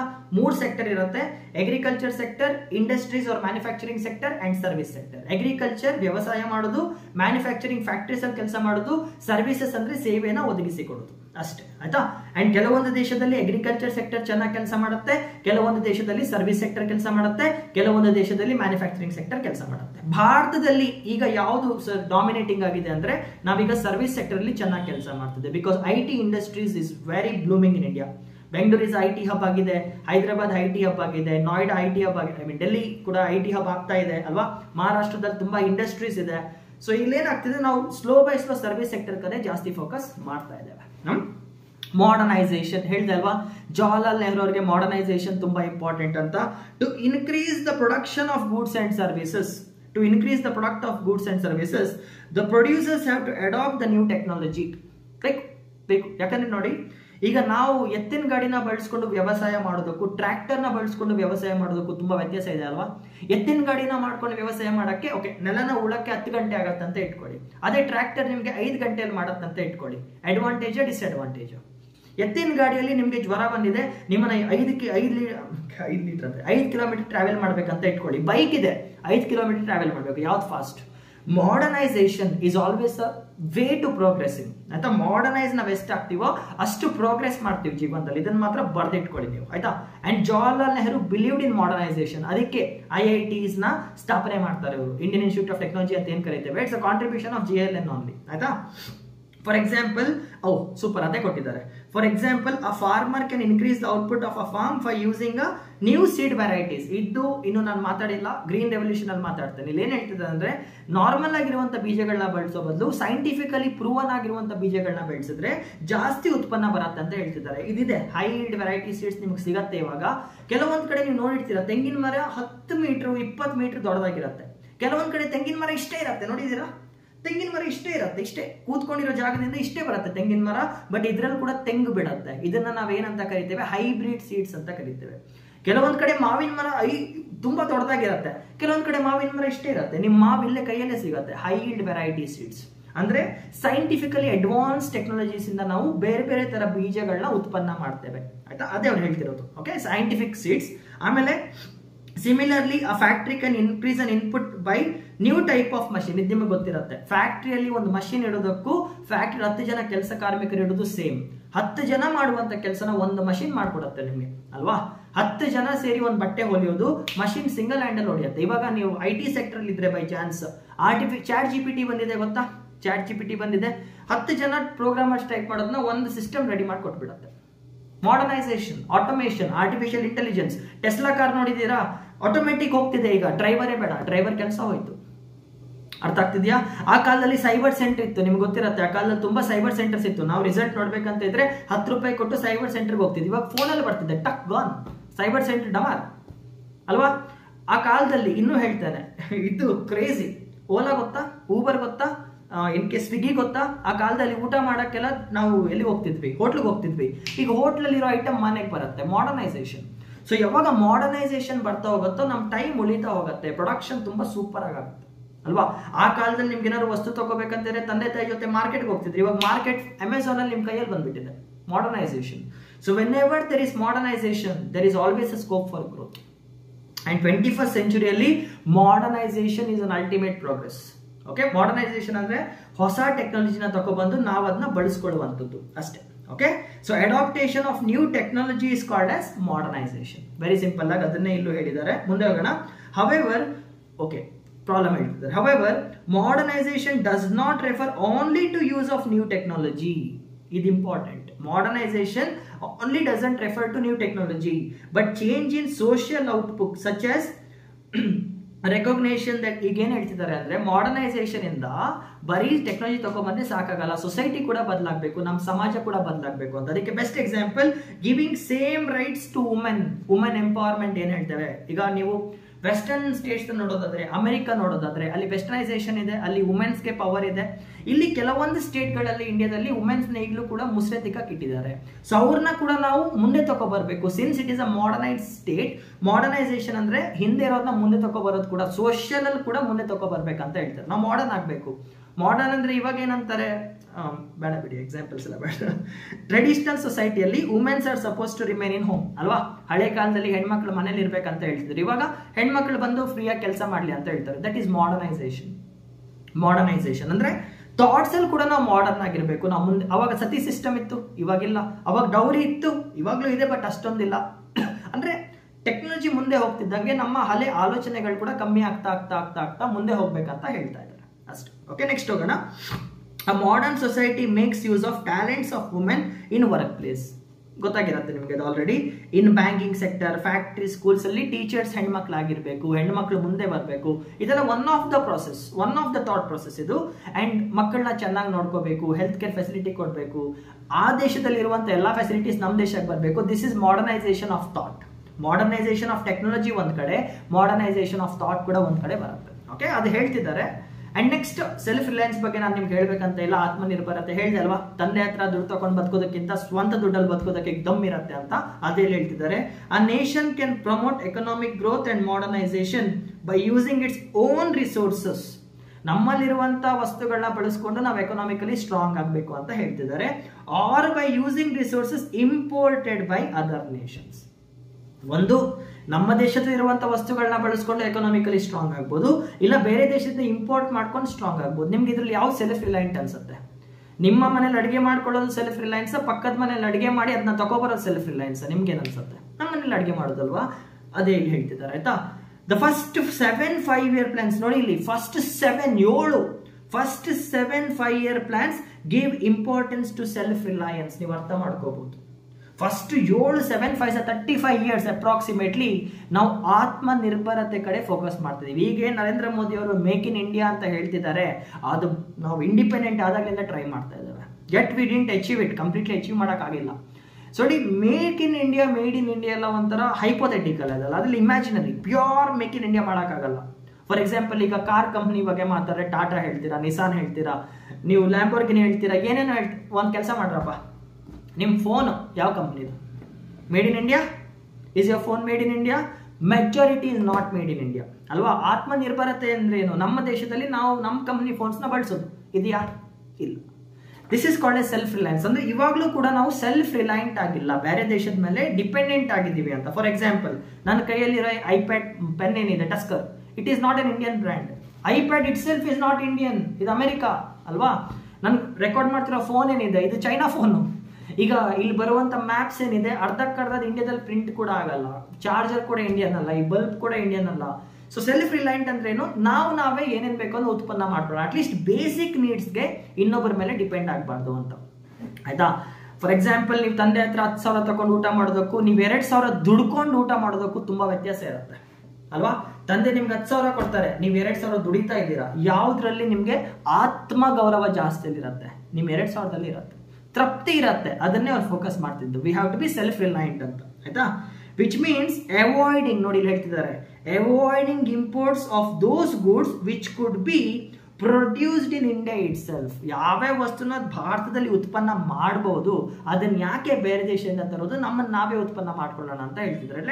Let's do it our self. Make in India, make in India, ಆಯ್ತಾ. Especially food grains ಎಲ್ಲ ಇರುತ್ತಲ್ವ, ಆಹಾರ ದವಸ ಧಾನ್ಯಗಳು, ಅದನ್ನ ನಮ್ಮ ದೇಶದಲ್ಲೇ ಬೆಳ್ಕೊಳ್ಳೋಣ, ಅದನ್ನ ಯಾಕೆ ಬೇರೆ ದೇಶದಲ್ಲಿ ದುಡ್ಡು ಕೊಟ್ಟು ತಗೋಬರೋದು ಅಂತ ಸ್ಟ್ರೆಸ್ ಮಾಡಿ ಹೇಳ್ತಾರೆ. ಎಕ್ಸಾಂಪಲ್ ಹೇಳ್ತಿರೋದು ನಾನು, ಆಯ್ತಾ. This policy was considered a necessity in order to reduce dependency on foreign countries, especially for food. ಈಗ ನಾನು ಮಾತಾಡ್ತೀನಿ ನೋಡಿ, ಭಾರತಕ್ಕೆ ಸ್ವಾತಂತ್ರ್ಯ ಬಂದಾಗ ನಮ್ಮ ಹತ್ರ ಸಫಿಷಿಯಂಟ್ ಫುಡ್ ಗ್ರೇನ್ಸ್ ಇರಲಿಲ್ಲ. We didn't had money to cultivate. ವ್ಯವಸಾಯ ಮಾಡಕ್ಕೆ ನಮ್ಮ ಹತ್ರ ದುಡ್ಡಿಲ್ಲ. ಅಂಡ್ ಜನರಿಗೆ ಹಸಿವಿತ್ತು. We were very very hungry. ಆಹಾರ ಇಲ್ಲ, ಪವರ್ಟಿ ಇದೆ, ಹಂಗರ್ ಕೂಡ ಇದೆ. ಸೊ ಅದರಿಂದ ಏನಾಯ್ತಂದ್ರೆ, ಅಮೆರಿಕ ಗೊತ್ತಾ ನಿಮ್ಗೆ? ಅಮೆರಿಕ ಅವಾಗ ಒಂದು ಸ್ಕೀಮ್ ನ ರನ್ ಮಾಡ್ತಿತ್ತು, PL 480 ಅಂತ, ಪಬ್ಲಿಕ್ ಲಾ 480 ಅಂತ ಒಂದು ಸ್ಕೀಮ್ ನ ಅಮೆರಿಕ ರನ್ ಮಾಡ್ತಿತ್ತು ಸ್ವಾತಂತ್ರ್ಯ ಬಂದಾಗ. ಅವ್ರ ಕೆಲಸ ಏನಂದ್ರೆ, ಚೀಪ್, ಅತಿ ಕಮ್ಮಿ ದುಡ್ಡಲ್ಲಿ ನಮ್ಗೆ ಫುಡ್ ಗ್ರೇನ್ಸ್ ನ ಪ್ರೊವೈಡ್ ಮಾಡಿ ಕೊಡ್ತಿದ್ರು, ಆಹಾರ ದವಸ ಧಾನ್ಯಗಳನ್ನ. ಅಮೆರಿಕ PL 480 ಅನ್ನೋ ಸ್ಕೀಮ್, PL 480 ಬರ್ದಿಟ್ಕೊಳ್ಳಿ ಎಲ್ಲಾದ್ರೂ. PL 480 ಅನ್ನೋ ಸ್ಕೀಮ್ ಅಲ್ಲಿ ಅಮೆರಿಕದಿಂದ ನಾವು ಫುಡ್ ಗ್ರೇನ್ಸ್ ನ ಇಂಪೋರ್ಟ್ ಮಾಡ್ತಾ ಇದ್ವಿ. ಅಂದ್ರೆ ಕಮ್ಮಿ ದುಡ್ಡಲ್ಲಿ ನಮ್ಗೆ ಆಹಾರ ದವಸ ಧಾನ್ಯಗಳು ಅಮೆರಿಕ ತಂದು ಕೊಡ್ತಾ ಇತ್ತು. ಬಿಕಾಸ್ ನಮ್ಮ ದೇಶದಲ್ಲಿ ಆಹಾರನ ಉತ್ಪನ್ನ ಮಾಡುವಷ್ಟು ಕೂಡ ನಮ್ಮ ಹತ್ರ ಕೆಪಾಸಿಟಿ ಅವಾಗ ಇರ್ಲಿಲ್ಲ. ಇಡೀ ದೇಶದ ಆಹಾರನ ನೀಗಿಸೋವಷ್ಟು ಉತ್ಪನ್ನತೆ ಇರಲಿಲ್ಲ. ಫಾರ್ ಎಕ್ಸಾಂಪಲ್, ಅಮೆರಿಕ ಸಡನ್ ಆಗಿ ನಾಳೆ ನಾನು ನಿಮ್ಗೆ ಫುಡ್ ಗ್ರೇನ್ಸ್ ಕೊಡಲ್ಲ ಅಂತ ಹೇಳ್ಬಿಟ್ರೆ ನಮ್ ಕತೆ ಏನಾಗ್ತಿತ್ತು? ಅವಾಗ ದುಡ್ಡು ಕೊಟ್ಟಿದೀವಿ, ಅವರಿಂದ ಡಿಪೆಂಡೆಂಟ್ ಆಗಿದ್ದೀವಿ, ಬಿಕಾಸ್ ನಾವು ಅಷ್ಟು ಪ್ರೊಡ್ಯೂಸ್ ಮಾಡ್ತಿಲ್ಲ. ಬಟ್ ಸಡನ್ ಆಗಿ ಅವರು ನಾಳೆಯಿಂದ ನಾನು ಕೊಡಲ್ಲ ಗುರು, ಏನ್ ಕಿತ್ಕೋತೀಯ ಕಿತ್ಕೋ ಅಂದ್ರೆ ನಾವೆಲ್ಲ ಹೋಗ್ಬೇಕು ಅಲ್ವಾ? Because we are not dependent on them. ಆಮೇಲೆ ಅವರು ರೂಲ್ಸ್ ಅಂಡ್ ರೆಗ್ಯುಲೇಷನ್ಸ್ ನ ಹಾಕ್ತಾರೆ, ಕಂಡೀಷನ್ಸ್ ನ ಕೂಡ ಹಾಕ್ತಾರೆ ನಮ್ಮ ದೇಶದ ಮೇಲೆ. ಓಕೆ, ನಾನು ನಿಂಗೆ ಆಹಾರ ದವಸ ಧಾನ್ಯ ಕೊಡ್ತೇನೆ, ನೀನ್ ನಂಗೆ ಇಂಥ ವಸ್ತುನ ಕೊಡ್ತೀಯಾ, ಇಷ್ಟು ಬೆಲೆ ಕೊಡ್ತೀಯಾ, ಅವಾಗ ಏನಾಗುತ್ತೆ, ನಮ್ಮ ಸಾರ್ವಭೌಮತ್ವ ಕಾಂಪ್ರಮೈಸ್ ಆಗುತ್ತೆ. Even though we call our self as sovereign, we are not truly sovereign ಆಗುತ್ತೆ. ಅದೇ ತರ ಅರ್ಥ ಆಗ್ತಿದ್ಯಾ? ಬೇಸಿಕ್ ನೀಡ್ಸ್ಗೋಸ್ಕರ ನೀವು ಇನ್ನೊಬ್ಬರ ಮೇಲೆ ಆಧಾರ ಪಡಬಾರ್ದು. ಏನೇ ಆಗ್ಲಿ, ಲೈಫಲ್ಲಾಗ್ಲಿ, ದೇಶ ಆಗ್ಲಿ, ಏನೇ ಆಗ್ಲಿ, ಬೇಸಿಕ್ ನೀಡ್ಸ್ಗೋಸ್ಕರ ಯಾವಾಗ ನೀವು ಇನ್ನೊಬ್ಬರ ಮೇಲೆ ಆಧಾರ ಪಡ್ತಿರೋ ಗಾನ್ ಅದು. ಫಾರ್ ಎಕ್ಸಾಂಪಲ್, ನೀವು ಫ್ರೆಂಡ್ಸ್ ಇಂದ ದುಡ್ಡು ತಗೊಳ್ತೀರಾ, ಫ್ರೆಂಡ್ಸ್ ಇಂದ ರಿಕ್ವೆಸ್ಟ್ ಮಾಡಿ ದುಡ್ಡು ತಗೊಳ್ತೀರಾ, ನಿಮ್ಮ ಆತ್ಮ ಗೌರವ ಏನಾಗ್ಬೇಡ, ಕೈ ಚಾಚಿದಂಗಿರುತ್ತೆ. ಇನ್ನೊಬ್ಬರ ಮುಂದೆ ನೀವು ಎಷ್ಟೇ ಕೈ ಚಾಚಿ ನಾಚಿಕೆ ಆಗುತ್ತೆ. ಅವ್ನು ಕೊಡಲ್ಲ ಅಂತ ಹೇಳಿದ್ರೆ ಆಮೇಲೆ ಏನ್ ಕತೆ ಅಲ್ವಾ? ನಿಮ್ ಫ್ರೆಂಡ್ ಹತ್ರ ಹೋಗ್ತೀರಾ, ದುಡ್ಡು ಕೇಳ್ತೀರಾ, ಅನ್ಕೊಂಡು ಹೋಗಲ್ಲ, ಕೊಡಲ್ಲ ಅಂದ್ರೆ ಮರ್ಯಾದೆ ಹೊರಟೋಗುತ್ತೆ. ಕೊಟ್ಟರು ಕೂಡ ಅವ್ನು ಋಣದಲ್ಲಿ ಬದುಕ್ತಿರ್ತೀವಿ. ಬೇಡ, ನಾವೇ ದುಡಿಯೋಣ, ನಾವೇ ಬದುಕೋಣ ಅನ್ನೋದು ಜವಾಹರ್ಲಾಲ್ ನೆಹರು ಮತ್ತೆ ಆಗಿನ ministers thought process. Hats off ಹೊಡಿಬೇಕು ನಾವು ಅದಕ್ಕೆಲ್ಲ. ಇನ್ನೊಂದು ದೇಶದ ಮೇಲೆ ಯಾಕೆ ನಿರ್ಭರವಾಗಿರ್ಬೇಕು, ನಮಗೆ ಏನ್ ಬೇಕೋ ಅದು ನಾವೇ ಉತ್ಪನ್ನ ಮಾಡ್ಕೊಳ್ಳೋಣ ಅನ್ನೋದು thought process. Self reliance is the primary feature of sovereignty. ಸಾರ್ವಭೌಮತ್ವಕ್ಕೆ ಅತಿ ಮುಖ್ಯವಾಗಿ ಬೇಕಾದ ಆತ್ಮನಿರ್ಭರತೆ. ಡಿಪೆಂಡೆಂಟ್ 18 ವರ್ಷ 22 ವರ್ಷ ಆದ್ಮೇಲೆ ಮನೇಲಿ ಊಟ ಮಾಡಬಾರ್ದು ನೀವೆಲ್ಲ. ನಮ್ಮ ತಂದೆ ಯಾವಾಗಲೂ ಮಾತು, ನಮ್ಮ ತಾತ ಹೇಳ್ತಾರೆ ನಂಗಿದು, 22 ವರ್ಷ ಆದ ಕೂಡಲೇ ನೀನ್ ರೋಡಲ್ಲಿ ಭಿಕ್ಷೆ ಬೇಡ್ಕೊಂಡು ಊಟ ಮಾಡು, ಮನೆಯಲ್ಲಿ ತಂದೆ ಹಾಕೋ ಎಂಜಿಲ್ ದುಡ್ಡನ್ನ ತಿನ್ಬಾರ್ದು ಅಂತ ಹೇಳ್ತಿದ್ರು. ಹಂಗೆ ಹೇಳ್ತಿದ್ರು. ಆ ಕಾಲದಲ್ಲಿ ಆತ್ಮ ಗೌರವ ಅನ್ನೋದು ತುಂಬಾ ದೊಡ್ಡದು. ಇವಾಗ ನಾವೆಲ್ಲ ಸಿವಿಲ್ ಸರ್ವೆಂಟ್ಸ್ ಪ್ರಿಪೇರ್ ಆಗ್ತಿದ್ದೀವಿ, ಗತಿ ಇಲ್ಲ, ತಂದೆ ತಾಯಿ ಊಟ ಹಾಕ್ಬೇಕು. ಬಟ್ ಸ್ಟಿಲ್ ಅದು ದುಡ್ದು ತಿಂತ. ಹಳೆ ಕಾಲದಲ್ಲಿ ನೀವೆಲ್ಲ ಫಿಲ್ಮ್ಸ್ ನೋಡೋದಾದ್ರೆ ಎದೆ ತಟ್ಕೊಂಡು ಹೇಳ್ತೀವಿ ದುಡ್ದು ತಿಂತಾನೆ ಅಂತ. That's what it is. ಅನ್ನೋಡ್ ಫಿಲ್ಮ್ ಇದೆ, ದೇವತಾ ಮನುಷ್ಯನ ಬಂಗಾರದ ಮನುಷ್ಯನ, I am unable to recall. ಆಗದು ಎಂದು ಕೈಕಟ್ಟಿ ಕುಳಿದರೆ ಸಾಗದು ಕೆಲಸವು ಮುಂದೆ, ದುಡ್ದು ತಿನ್ನಿ, ಎಲ್ಲ ದೊಡ್ಡ ದೊಡ್ಡ ಮಾತೇನು ಹೇಳ್ತಾರೆ ಅಲ್ವಾ, ಅದೆಲ್ಲ ಸೆಲ್ಫ್ ರಿಲಯನ್ಸ್ ಇಂದ ಬರುವಂಥದ್ದು. ಅದು ನಮ್ಮ ರಕ್ತದಲ್ಲೇ ಬಂದಿದೆ. Indians are very self ರಿಲಯಂಟ್. ಅರ್ಥ ಆಗ್ತಿದ್ಯಾ? ನೀವು 10ನೇ ಕ್ಲಾಸ್ ಮಗುನ ಕೂಡ ನಾಳೆಯಿಂದ ಊಟ ಹಾಕಲ್ಲ ಅಂತ ಹೇಳಿದ್ರೆ ಅವನು ಕೂಡ ಕಷ್ಟಪಟ್ಟು ದುಡ್ಡು ತಿಂತಾನೆ. ನೋಡಿದ್ದೀರಾ ನೀವು? It's very common. So self ರಿಲಯಂಟ್ primary feature ಏನು? ಸಾವರಿನಿಟಿ. ಸಾರ್ವಭೌಮತ್ವನ ಕಾಪಾಡ್ಕೊಳ್ಳೋಕೆ ನಾವು ಬೇರೆ ದೇಶದ ಮೇಲೆ ಡಿಪೆಂಡೆಂಟ್ ಆಗೋ ಹಾಗಿಲ್ಲ ಅಂತ ಹೇಳ್ತಿದ್ದಾರೆ, ಆಯ್ತಾ? Especially food grains, especially food ಮೇಲಂತೂ ನಾವು ಯಾರ ಹತ್ರ ಡಿಪೆಂಡೆಂಟ್ ಆಗಬಾರ್ದು. It is understandable that people who are recently free from foreign domination, recently ಯಾವ ದೇಶಕ್ಕೆ ಫ್ರೀಡಮ್ ಸಿಕ್ಕಿತ್ತೋ, should give importance to self reliance. ಯಾವುದೇ ದೇಶಕ್ಕೆ ಸ್ವಾತಂತ್ರ್ಯ ಸಿಕ್ಕಿದ್ರು ಕೂಡ ಸೆಲ್ಫ್ ರಿಲಯನ್ಸ್ ಮೇಲೆ ಫೋಕಸ್ ಮಾಡ್ಬೇಕಂತ ಹೇಳ್ತಿದ್ದಾರೆ. It's a good thing. ಹೇಳ್ದೆ ಅಲ್ವಾ, ನಾವು ಇಂಡಿಪೆಂಡೆಂಟ್ ಆಗಿರಬೇಕು. ಪಾಕಿಸ್ತಾನ ನೀವು ನೋಡೋದಾದ್ರೆ they are not truly independent. ಇವಾಗಲೂ ಕೂಡ ಬೇರೆ ದೇಶದ ಮೇಲೆ ಫಂಡ್ಸ್ಗೋಸ್ಕರ ಡಿಪೆಂಡೆಂಟ್ ಆಗಿದ್ದಾರೆ. ನಾವು ಕ್ಯಾರೆ ಮಾಡಲ್ಲ, ಆಯ್ತು ಗುರು ಅಂತ ಹೇಳ್ತೇವೆ. ಫಾರ್ ಎಕ್ಸಾಂಪಲ್, ಈಗ ರಷ್ಯಾ ಯುಕ್ರೇನ್ ವಾರ್ ಆಗ್ತಿದೆ, ನಾವು ಆರಾಮಾಗಿ ಕೂಲಾಗಿಲ್ಲ ನಾವು, ಬಟ್ ಸ್ಟಿಲ್ ಅಷ್ಟೇನು ಡಿಪೆಂಡೆಂಟ್ ಆಗಿಲ್ಲ. ನಾವು ರಷ್ಯಾ ಹತ್ರ ಆಯಿಲ್ ನ ಬೈ ಮಾಡ್ತಾ ಇದ್ದೇವೆ. ಯಾಕೆ? ನಾವು ಸೆಲ್ಫ್ ರಿಲಯಂಟ್ ಆಗಿದ್ದೇವೆ. ನಮ್ ಡಿಸಿಷನ್ ಅದು. ರಷ್ಯಾ ಹತ್ರ ಆಯಿಲ್ ತಗೊಳ್ತೇವೆ ಅಂದ್ರೆ ತಗೊಳ್ತೇವೆ ಅಷ್ಟೇ, ಫಿನಿಶ್. ನಮ್ಮನ್ನ ಯಾರು ನಮ್ಮ ಮೇಲೆ ಕಂಡೀಷನ್ಸ್ ಹಾಕೋಕ್ಕಾಗಲ್ಲ, because we are economically strong. For example, ಅರ್ಥ ಆಗ್ತಿದೆ ನಿಮ್ಗೆ? ಯಾರು ಎಕನಾಮಿಕಲಿ ಸ್ಟ್ರಾಂಗ್ ಆಗಿರ್ತಾರೋ, ಯಾರು ಸೆಲ್ಫ್ ರಿಲಯಂಟ್ ಆಗಿರ್ತಾರೋ, ಬೇರೆ ದೇಶದ ಪಾಲಿಸೀಸ್ ನಮ್ಮ ಮೇಲೆ ದಬ್ಬಾಳಿಕೆ ಮಾಡಕ್ಕಾಗಲ್ಲ. ಆ ತರ ಹೇಳ್ತಿದ್ದಾರೆ, ಆಯ್ತಾ? Further it feared that dependence on imported food supplies, ಬೇರೆ ದೇಶದ ಮೇಲೆ ಫುಡ್ ಸಪ್ಲೈಸ್ ನ ಇಂಪೋರ್ಟ್ ಮಾಡೋದ್ರಿಂದ, ಫಾರಿನ್ ಟೆಕ್ನಾಲಜಿನ ಇಂಪೋರ್ಟ್ ಮಾಡೋದ್ರಿಂದ, and foreign capital may make India sovereignty vulnerable. ಅದೇ ಹೇಳ್ದೆ ಅಲ್ವಾ, ಸಾವರಿನಿಟಿ ವಲ್ನರೇಬಲ್ ಆಗುತ್ತೆ. ಬೇರೆ ದೇಶದ ಮೇಲೆ ಜಾಸ್ತಿ ಡಿಪೆಂಡ್ ಆದ್ರೆ ಅವ್ರ ಕಂಡೀಷನ್ ಮೇಲೆ ಕಂಡೀಷನ್ಸ್ ಆಗ್ತಾರೆ. 1991 ಪಾಲಿಸಿ ಬಗ್ಗೆ ನಾನು ಏನ್ ಮಾತಾಡ್ತೇನೆ ಮುಂದೆ. ಮನಮೋಹನ್ ಸಿಂಗ್ ಅವರು IMF ಹತ್ರ ಹೋಗಿ ಏನ್ ರಿಕ್ವೆಸ್ಟ್ ಮಾಡಿದ್ರು, ನಮ್ಮ PV ನರಸಿಂಹರಾವ್ ಸರ್ಕಾರ ಇರ್ಬೇಕಾದ್ರೆ, ಅವಾಗ ನಿಮ್ಗೆ ಗೊತ್ತಾಗತ್ತೆ ಅವ್ರು ನಮ್ಮಲ್ಲಿ ಎಂತೆಂತ ಕಂಡೀಷನ್ಸ್ ಹಾಕಿದ್ರು ಅಂತ. ಎಲ್ಲಿವರೆಗೂ ನಾವು ಆತ್ಮನಿರ್ಭರರಾಗಿರ್ತೀವೋ ಇನ್ನೊಬ್ಬರ ಮಾತು ನಮಗ್ ಮುಟ್ಟಲ್ಲ. ಯಾವಾಗ ನಾವು ಅವ್ರ ಕೆಳಗೆ ಬದುಕ್ತೀವೋ, ಅವರ ಋಣದಲ್ಲಿ ಬದುಕ್ತೀವೋ, ನಮ್ದು self respect, power of making decision ಕಮ್ಮಿ ಆಗುತ್ತೆ. ಇದ್ರ ಬಗ್ಗೆ ನಾನು ಯಾಕೆ ಇಷ್ಟೊಂದು ಸ್ಟ್ರೆಸ್ ಮಾಡ್ತಿದ್ದೇನೆ, UPSC ಅಲ್ಲಿ one of the most important topic ಅದಕ್ಕೆ, ಆಯ್ತಾ? ನೆಕ್ಸ್ಟ್ ಬರೋದು ಈಕ್ವಿಟಿ. ಹೇಳಿದೆ ಅಲ್ವಾ, ನಾವು growth, modernisation and self Reliance by them cells may not improve the kind of life people are living. ಹೇಳಿದೆ ಅಲ್ವಾ, ಗ್ರೋತ್ ಬರ್ತಿದೆ, ಜನರಿಗೆ ಒಳ್ಳೇದಾಗ್ತಿದೆಯಲ್ಲ ಯಾರಿಗೆ ಗೊತ್ತು. ಅಂಡ್ ಏನೇ ಗ್ರೋತ್ ಬಂದ್ರು ಕೂಡ ಪ್ರತಿಯೊಬ್ಬರಿಗೂ ಮುಟ್ಟಬೇಕು ಅಂತ ನಾನು ನಿಮ್ಗೆ ಹೇಳಿದೆ ಅಲ್ವಾ, ಅದನ್ನ ಹೇಳ್ತಿದ್ದಾರೆ. ಆ country can have high growth, ಸಿಕ್ಕಾಪಟ್ಟೆ ಗ್ರೋತ್ ಇದೆ ಕಂಟ್ರಿಯಲ್ಲಿ. The most modern technology developed in the country itself and also has most of the people living in poverty. It's a curse. ಇಲ್ಲೇನ್ ಹೇಳ್ತಿದ್ದಾರೆ ಅರ್ಥ ಮಾಡ್ಕೊಳ್ಳಿ. ಓಕೆ, ಜಸ್ಟ್ ರೆಫರೆನ್ಸ್ ಹೇಳ್ತಾ ಇದ್ದಾನೆ ನೋಡಿ, ಗ್ರಾಫ್ ಬಿಡಿಸ್ತಾ ಇಲ್ಲ, ಜಸ್ಟ್ ಹೇಳ್ತಾ ಇರೋದು. ಇಂಡಿಯಾದಲ್ಲಿ ಬಡತನ ಇದೆ. ಓಕೆ, ಇಲ್ಲೊಬ್ಬ ಬಡವ ಇದ್ದಾನೆ, it's a very poor person. ಬಡವರಿದ್ದಾರೆ. ಇವಾಗ ಏನಾಗ್ತಿದೆ, ಗೂಗಲ್ ಇಂಡಿಯಾಗೆ ಬಂದಿದೆ. ಗೂಗಲ್ ಕಂಪ್ನಿ ಇಂಡಿಯಾದಲ್ಲಿ ಕಂಪ್ನಿ ಕಟ್ತಾ ಇದೆ. ಗೂಗಲ್ ಭಾರತದಲ್ಲಿ ಕಂಪನಿ ಕಟ್ತಾ ಇದೆ. ಅವ್ರು ಏನ್ ಹೇಳ್ತಿದ್ದಾರೆ, ನಮ್ಮ ಕಂಪ್ನಿಯಲ್ಲಿ ಕೆಲಸ ಮಾಡುವಂತ ಸಾಫ್ಟ್ವೇರ್ ಇಂಜಿನಿಯರ್ಸ್ಗೆ ನಾವು 50,000 ಕೊಡ್ತೇವೆ ಅಂತ ಹೇಳ್ತಿದ್ದಾರೆ ತಿಂಗಳಿಗೆ. ನಮ್ಮ ಕಂಪ್ನಿಯಲ್ಲಿ ಕೆಲಸ ಮಾಡೋ ಸಾಫ್ಟ್ವೇರ್ ಇಂಜಿನಿಯರ್ಗೆ ಮಿನಿಮಮ್ 50,000 ಕೊಡ್ತೇವೆ ಅಂತ. ಇಲ್ಲೊಬ್ಬ ವ್ಯಕ್ತಿ ಇದ್ದಾನೆ, ಇವನು ಅನ್ಎಂಪ್ಲಾಯ್ಡ್, ಇವನು ಕೆಲಸ ಇಲ್ಲ, ಜೊತೆಗೆ ಇಲ್ಲಿಟ್ರೇಟ್, ಓದ್ಕೊಂಡು ಇಲ್ಲ, ಇವನ ಹತ್ರ ಡಿಗ್ರಿನೂ ಇಲ್ಲ, ಓದು ಇಲ್ಲ, ಇಲ್ಲಿಟ್ರೇಟ್. ಈ ವ್ಯಕ್ತಿ ಹೋಗಿ ಗೂಗಲ್ ಅಲ್ಲಿ ಕೆಲಸ ಮಾಡಕ್ಕಾಗತ್ತಾ? ಸಾಫ್ಟ್ವೇರ್ ಇಂಜಿನಿಯರ್ ಆಗಿ ಓದ್ಕೊಂಡಿಲ್ಲ, ಅವಿದ್ಯಾವಂತ, ಬಡವ. ಗೂಗಲ್ ಭಾರತಕ್ಕೆ ಬಂದು GDP ಜಾಸ್ತಿ ಆಗಿರ್ಬೋದು, ನಮ್ದು ಪ್ರೊಡಕ್ಷನ್ ಜಾಸ್ತಿ ಆಗಿರ್ಬೋದು, ಅವ್ರ ಸರ್ವಿಸಸ್ ಇಂದ, ಸರ್ವಿಸ್ ಸೆಕ್ಟರ್ ಇಂದ ನಮ್ GDP ಜಾಸ್ತಿ ಆಗಿರ್ಬೋದು, ಬಟ್ ಬಡವನಿಗೆ ಅದೇನು ಬೆನಿಫಿಟ್ ಆಗ್ಲಿಲ್ಲ ಅಲ್ವಾ? ಇದನ್ನ ನಾವು ಇನ್ಕ್ಲೂಸಿವ್ ಗ್ರೋತ್ ಅಂತ ಕರಿತೇವೆ. ಅಂದ್ರೆ ಗ್ರೋತ್ ಪ್ರೊಸೆಸ್ ಅಲ್ಲಿ ಪ್ರತಿಯೊಬ್ರು ಕೂಡ ಒಂದು ಭಾಗಿಯಾಗಬೇಕಂತ. ಮುಂದೆ ಮಾತಾಡೋಣ, ಬರುತ್ತೆ ಅದೆಲ್ಲ. ಹೇಳ್ತಿರೋದೇನಂದ್ರೆ, ಜಸ್ಟ್ ಬಿಕಾಸ್ ನಮ್ಮ ದೇಶದ GDP ಜಾಸ್ತಿ ಇದೆ ಅಂದ್ರೆ ಜನರಿಗೆ ಒಳ್ಳೇದಾಗ್ತದೆ ಅಂತ ಗ್ಯಾರಂಟಿ ಇಲ್ಲ. GDP is just the count of final goods and services produced in a country. ಒಂದ್ ದೇಶದಲ್ಲಿ ಎಷ್ಟು ವಸ್ತು ಉತ್ಪನ್ನ ಆಯ್ತು ಅಂತ ಲೆಕ್ಕ ಹಾಕ್ತಿದ್ದೇವೆ, ಅದು ಯಾರು ಖರೀದಿ ಮಾಡ್ತಾರೆ ಅಂತ ನಾವು ತಲೆ ಕೆಡಿಸ್ಕೊಳ್ತಾ ಇಲ್ಲ. ಭಾರತದಲ್ಲಿ ಇವಾಗಲೂ ಕೂಡ ಹೈ ರೇಂಜ್ ಆಫ್ ಪಾವರ್ಟಿ ಇದೆ, ಅರ್ಥ ಆಗ್ತಿದೆಯಾ? We are third largest economy, true, ನಾವು third largest economy, sorry PPP ಪ್ರಕಾರ third largest, generally 5th largest economy, ನಿಜಾನೇ ಅದು. ಬಟ್ ಇವಾಗಲೂ ಕೂಡ ನೀವು 3 ರೋಡ್ಗಳಲ್ಲಿ ಬಡವರು ಮಲ್ಕೊಂಡಿದಾರಾ ಇಲ್ವಾ? ಇಡೀ ವಿಶ್ವದಲ್ಲಿ 5th ಲಾರ್ಜೆಸ್ಟ್ ಎಕಾನಮಿ ಆದಂತ ನಾವುಗಳು ಇವಾಗಲೂ ಕೂಡ ಜನ ರೋಡಲ್ಲಿ ಮಲ್ಕೊಂಡಿದ್ದಾರೆ ಅಂದ್ರೆ ಏನರ್ಥ? ಗ್ರೋತ್ ಇದೆ, ಡೆವಲಪ್ಮೆಂಟ್ ಇಲ್ಲ ಅಂತ ಅರ್ಥ. ಅದನ್ನೇ ಇಲ್ಲಿ ಹೇಳ್ತಿರೋದು, ಆಯ್ತಾ? ನೋಡಿ ಇಲ್ಲಿ, it is important to ensure that benefits of economic prosperity, economic growth should reach to poor sections, ಮುಟ್ಲೇಬೇಕು ಅಂತ ಹೇಳ್ತಿದ್ದಾರೆ. Because we are a socialist country. ನಾವು ಏನೇ ಮಾಡಿದ್ರು ಕೂಡ ಕೊನೆಗೆ ಬಡವ್ರಿಗೆ ಅದರಿಂದ ಒಳ್ಳೇದಾಗ್ಬೇಕಂತ ಹೇಳ್ತಾರೆ. ಇದನ್ನ ಟ್ರಿಕಲ್ ಡೌನ್ ಥಿಯರಿ ಅಂತ ಕರೀತಾರೆ. ಮುಂದೆ ಮಾತಾಡ್ತೇನೆ, ಇವಾಗ ಸದ್ಯಕ್ಕೆ ಬೇಡ. ಓಕೆ, ವೆಲ್, ಅಯ್ಯೋ ಆಯ್ತಾ ಇದೆ ಒಂದು ನಿಮಿಷ, ಇಲ್ಲಿದೆ ಎಲ್ಲ ಆಯ್ತಪ್ಪ. Okay, a country can have high growth, most of the modern technology, ಇದಾಗಿತ್ತು.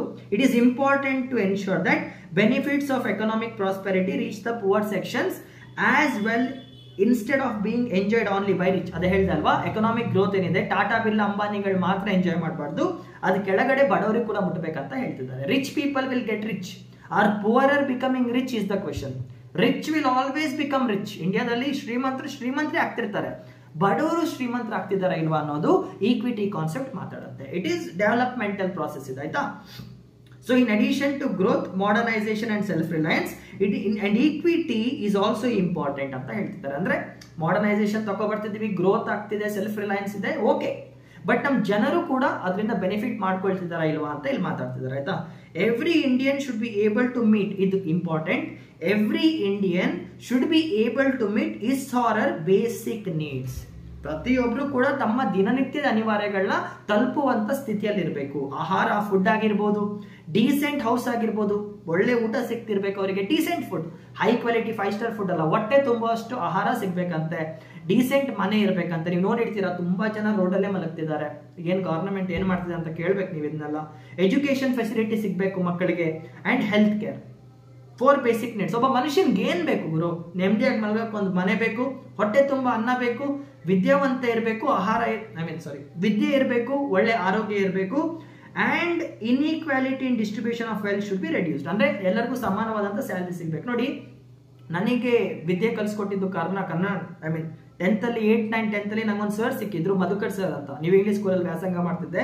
ಅವ್ರು ಯಾವಾಗ್ಲೂ ಹೇಳ್ತಿದ್ರು, ಒಬ್ಬ ಮನುಷ್ಯನಿಗೆ ಬೇಕಾಗೋದು ಆನೆ ಅಂತ, ಆನೆಗಿಂತ ಜಾಸ್ತಿ ಏನನ್ನೂ ಆಸೆ ಪಡ್ಬಾರ್ದು. ಆನೆ ಅಂದ್ರೆ ಆರೋಗ್ಯ ಮತ್ತೆ ನೆಮ್ಮದಿ ಇರಬೇಕು. ಒಬ್ಬ ಮನುಷ್ಯನಿಗೆ, ಪ್ರತಿಯೊಬ್ಬ ಮನುಷ್ಯನಿಗೆ ಕೂಡ ಅತಿ ಮುಖ್ಯವಾಗಿ ಬೇಕಾಗೋದು ಆನೆ, ಆರೋಗ್ಯ ಮತ್ತೆ ನೆಮ್ಮದಿ. ಅದನ್ನ ನಾನು ಇನ್ನೂ ತಲೆಯಲ್ಲಿ ಇಟ್ಕೊಂಡಿದ್ದೇನೆ. ಸೊ ಒಬ್ಬ ಮನುಷ್ಯನ್ಗೆ ಏನ್ ಬೇಕು? ನೆಮ್ಮದಿ ಬೇಕಂದ್ರೆ ಏನು? ನಿಮ್ಗೆ ನೆಮ್ಮದಿ ಯಾವಾಗಿರುತ್ತೆ? ಹೊಟ್ಟೆ ತುಂಬಾ ಊಟ ಇದೆ, ಕಣ್ ತುಂಬಾ ನಿದ್ದೆ ಇದೆ, ಫಿನಿಶ್, ನೆಮ್ಮದಿ ಅಷ್ಟೇ. ಹೊಟ್ಟೆ ತುಂಬಾ ಊಟ ಇದೆ, ಕಣ್ಣು ತುಂಬಾ ನಿದ್ದೆ ಇದೆ ಅಂದ್ರೆ ನೆಮ್ಮದಿ. ಅದು ಆರೋಗ್ಯ ಕೂಡ ಇರಬೇಕು. ಅಂಡ್ ನೆಮ್ಮದಿಗೋಸ್ಕರ ನಿಮ್ಗೆ ಏನ್ ಬೇಕು? ಒಂದು ಸುಖ ಸಂಸಾರ ಬೇಕು, ಅದಕ್ಕೊಂದು ಮನೆ ಇರಬೇಕು ಅಲ್ವಾ? ಮನೆ ಬೇಕು, ಆಹಾರ ಬೇಕು, ಎಜುಕೇಶನ್ ಬೇಕು, ಹೆಲ್ತ್ ಕೇರ್ ಬೇಕು. ಇದೆಲ್ಲ ದೊಡ್ಡವರು ಹೇಳಿದ ಮಾತುಗಳು. ಆನೆ ಇದ್ರೆ ಸಾಕು ಅಂತ ಹೇಳಿ, ದೇವರು ನನ್ನ ಮುಂದೆ ಪ್ರತ್ಯಕ್ಷ ಆದ್ರೆ ನೀನೇನ್ ಕೇಳ್ತೀಯ ಅಂತ ಕೇಳಿ ನಾವೆಲ್ಲ ಚಿಕ್ಕ ಚಿಕ್ಕ ಮಕ್ಳಲ್ವಾ, ಸರ್ ದುಡ್ಡು ಕೇಳ್ತೇನೆ ಸರ್ ಲ್ಯಾಂಬೋರ್ಗಿನಿ ಕೇಳ್ತೇನೆ ಸರ್, ಹಿಂಗ್ ಕೇಳ್ತಿದ್ವಿ. ಸರ್ ಏನಂದಿದ್ರು ಅಂದ್ರೆ ಆರೋಗ್ಯ ಮತ್ತೆ ನೆಮ್ಮದಿ, ಆನೆ ಕೇಳ್ರಪ್ಪ ಅಂತ ಹೇಳಿದ್ರು. ಅದನ್ನೇ ನಾವು ಇಲ್ಲಿ ಸ್ಟ್ರೆಸ್ ಮಾಡ್ತಿರೋದು. ಈಕ್ವಿಟಿ ಅಂದ್ರೆ ಪ್ರತಿಯೊಬ್ಬರಿಗೂ ಕೂಡ ಆನೆ ಒದಗಿಸಿ ಕೊಡೋದು. ಆನೆ ಅಂದ್ರೆ ಆನೆ ಅಲ್ಲ, ಆರೋಗ್ಯ ಮತ್ತೆ ನೆಮ್ಮದಿ ಅಂತ, ಆಯ್ತಾ? ಇವಾಗ ನೋಡಿ, let us now C the first 7-year plan. So ಇಲ್ಲಿಂದ ಸ್ಟಾರ್ಟ್ ಮಾಡ್ಕೊಂಡು 1990 ವರೆಗೂ ಯಾವ್ಯಾವ 5-year ಪ್ಲಾನ್ ಏನೇನ್ ಮಾಡಿದೆ ಅಂತ ನೋಡೋಣ ಅಂತ ಹೇಳ್ತಿದ್ದಾರೆ. ಆಯ್ತಾ. ಸೊ ವಿಡಿಯೋ ಲೆಂತ್ ಆಲ್ಮೋಸ್ಟ್ 1 ಗಂಟೆ ಆಗಿದೆ. ಸೊ ಈ ವಿಡಿಯೋ ನಾನು ಇಲ್ಲೇ ಕಟ್ ಮಾಡ್ತಾ ಇದ್ದೇನೆ ಚಾಪ್ಟರ್ 2. ಸೊ ನೆಕ್ಸ್ಟ್ ವಿಡಿಯೋ ಇಂದ ಅಗ್ರಿಕಲ್ಚರ್ ಇಂದ ಕಂಟಿನ್ಯೂ ಮಾಡ್ಕೊಂಡು ಹೋಗೋಣ. ಓಕೆನಾ. ಜೈ.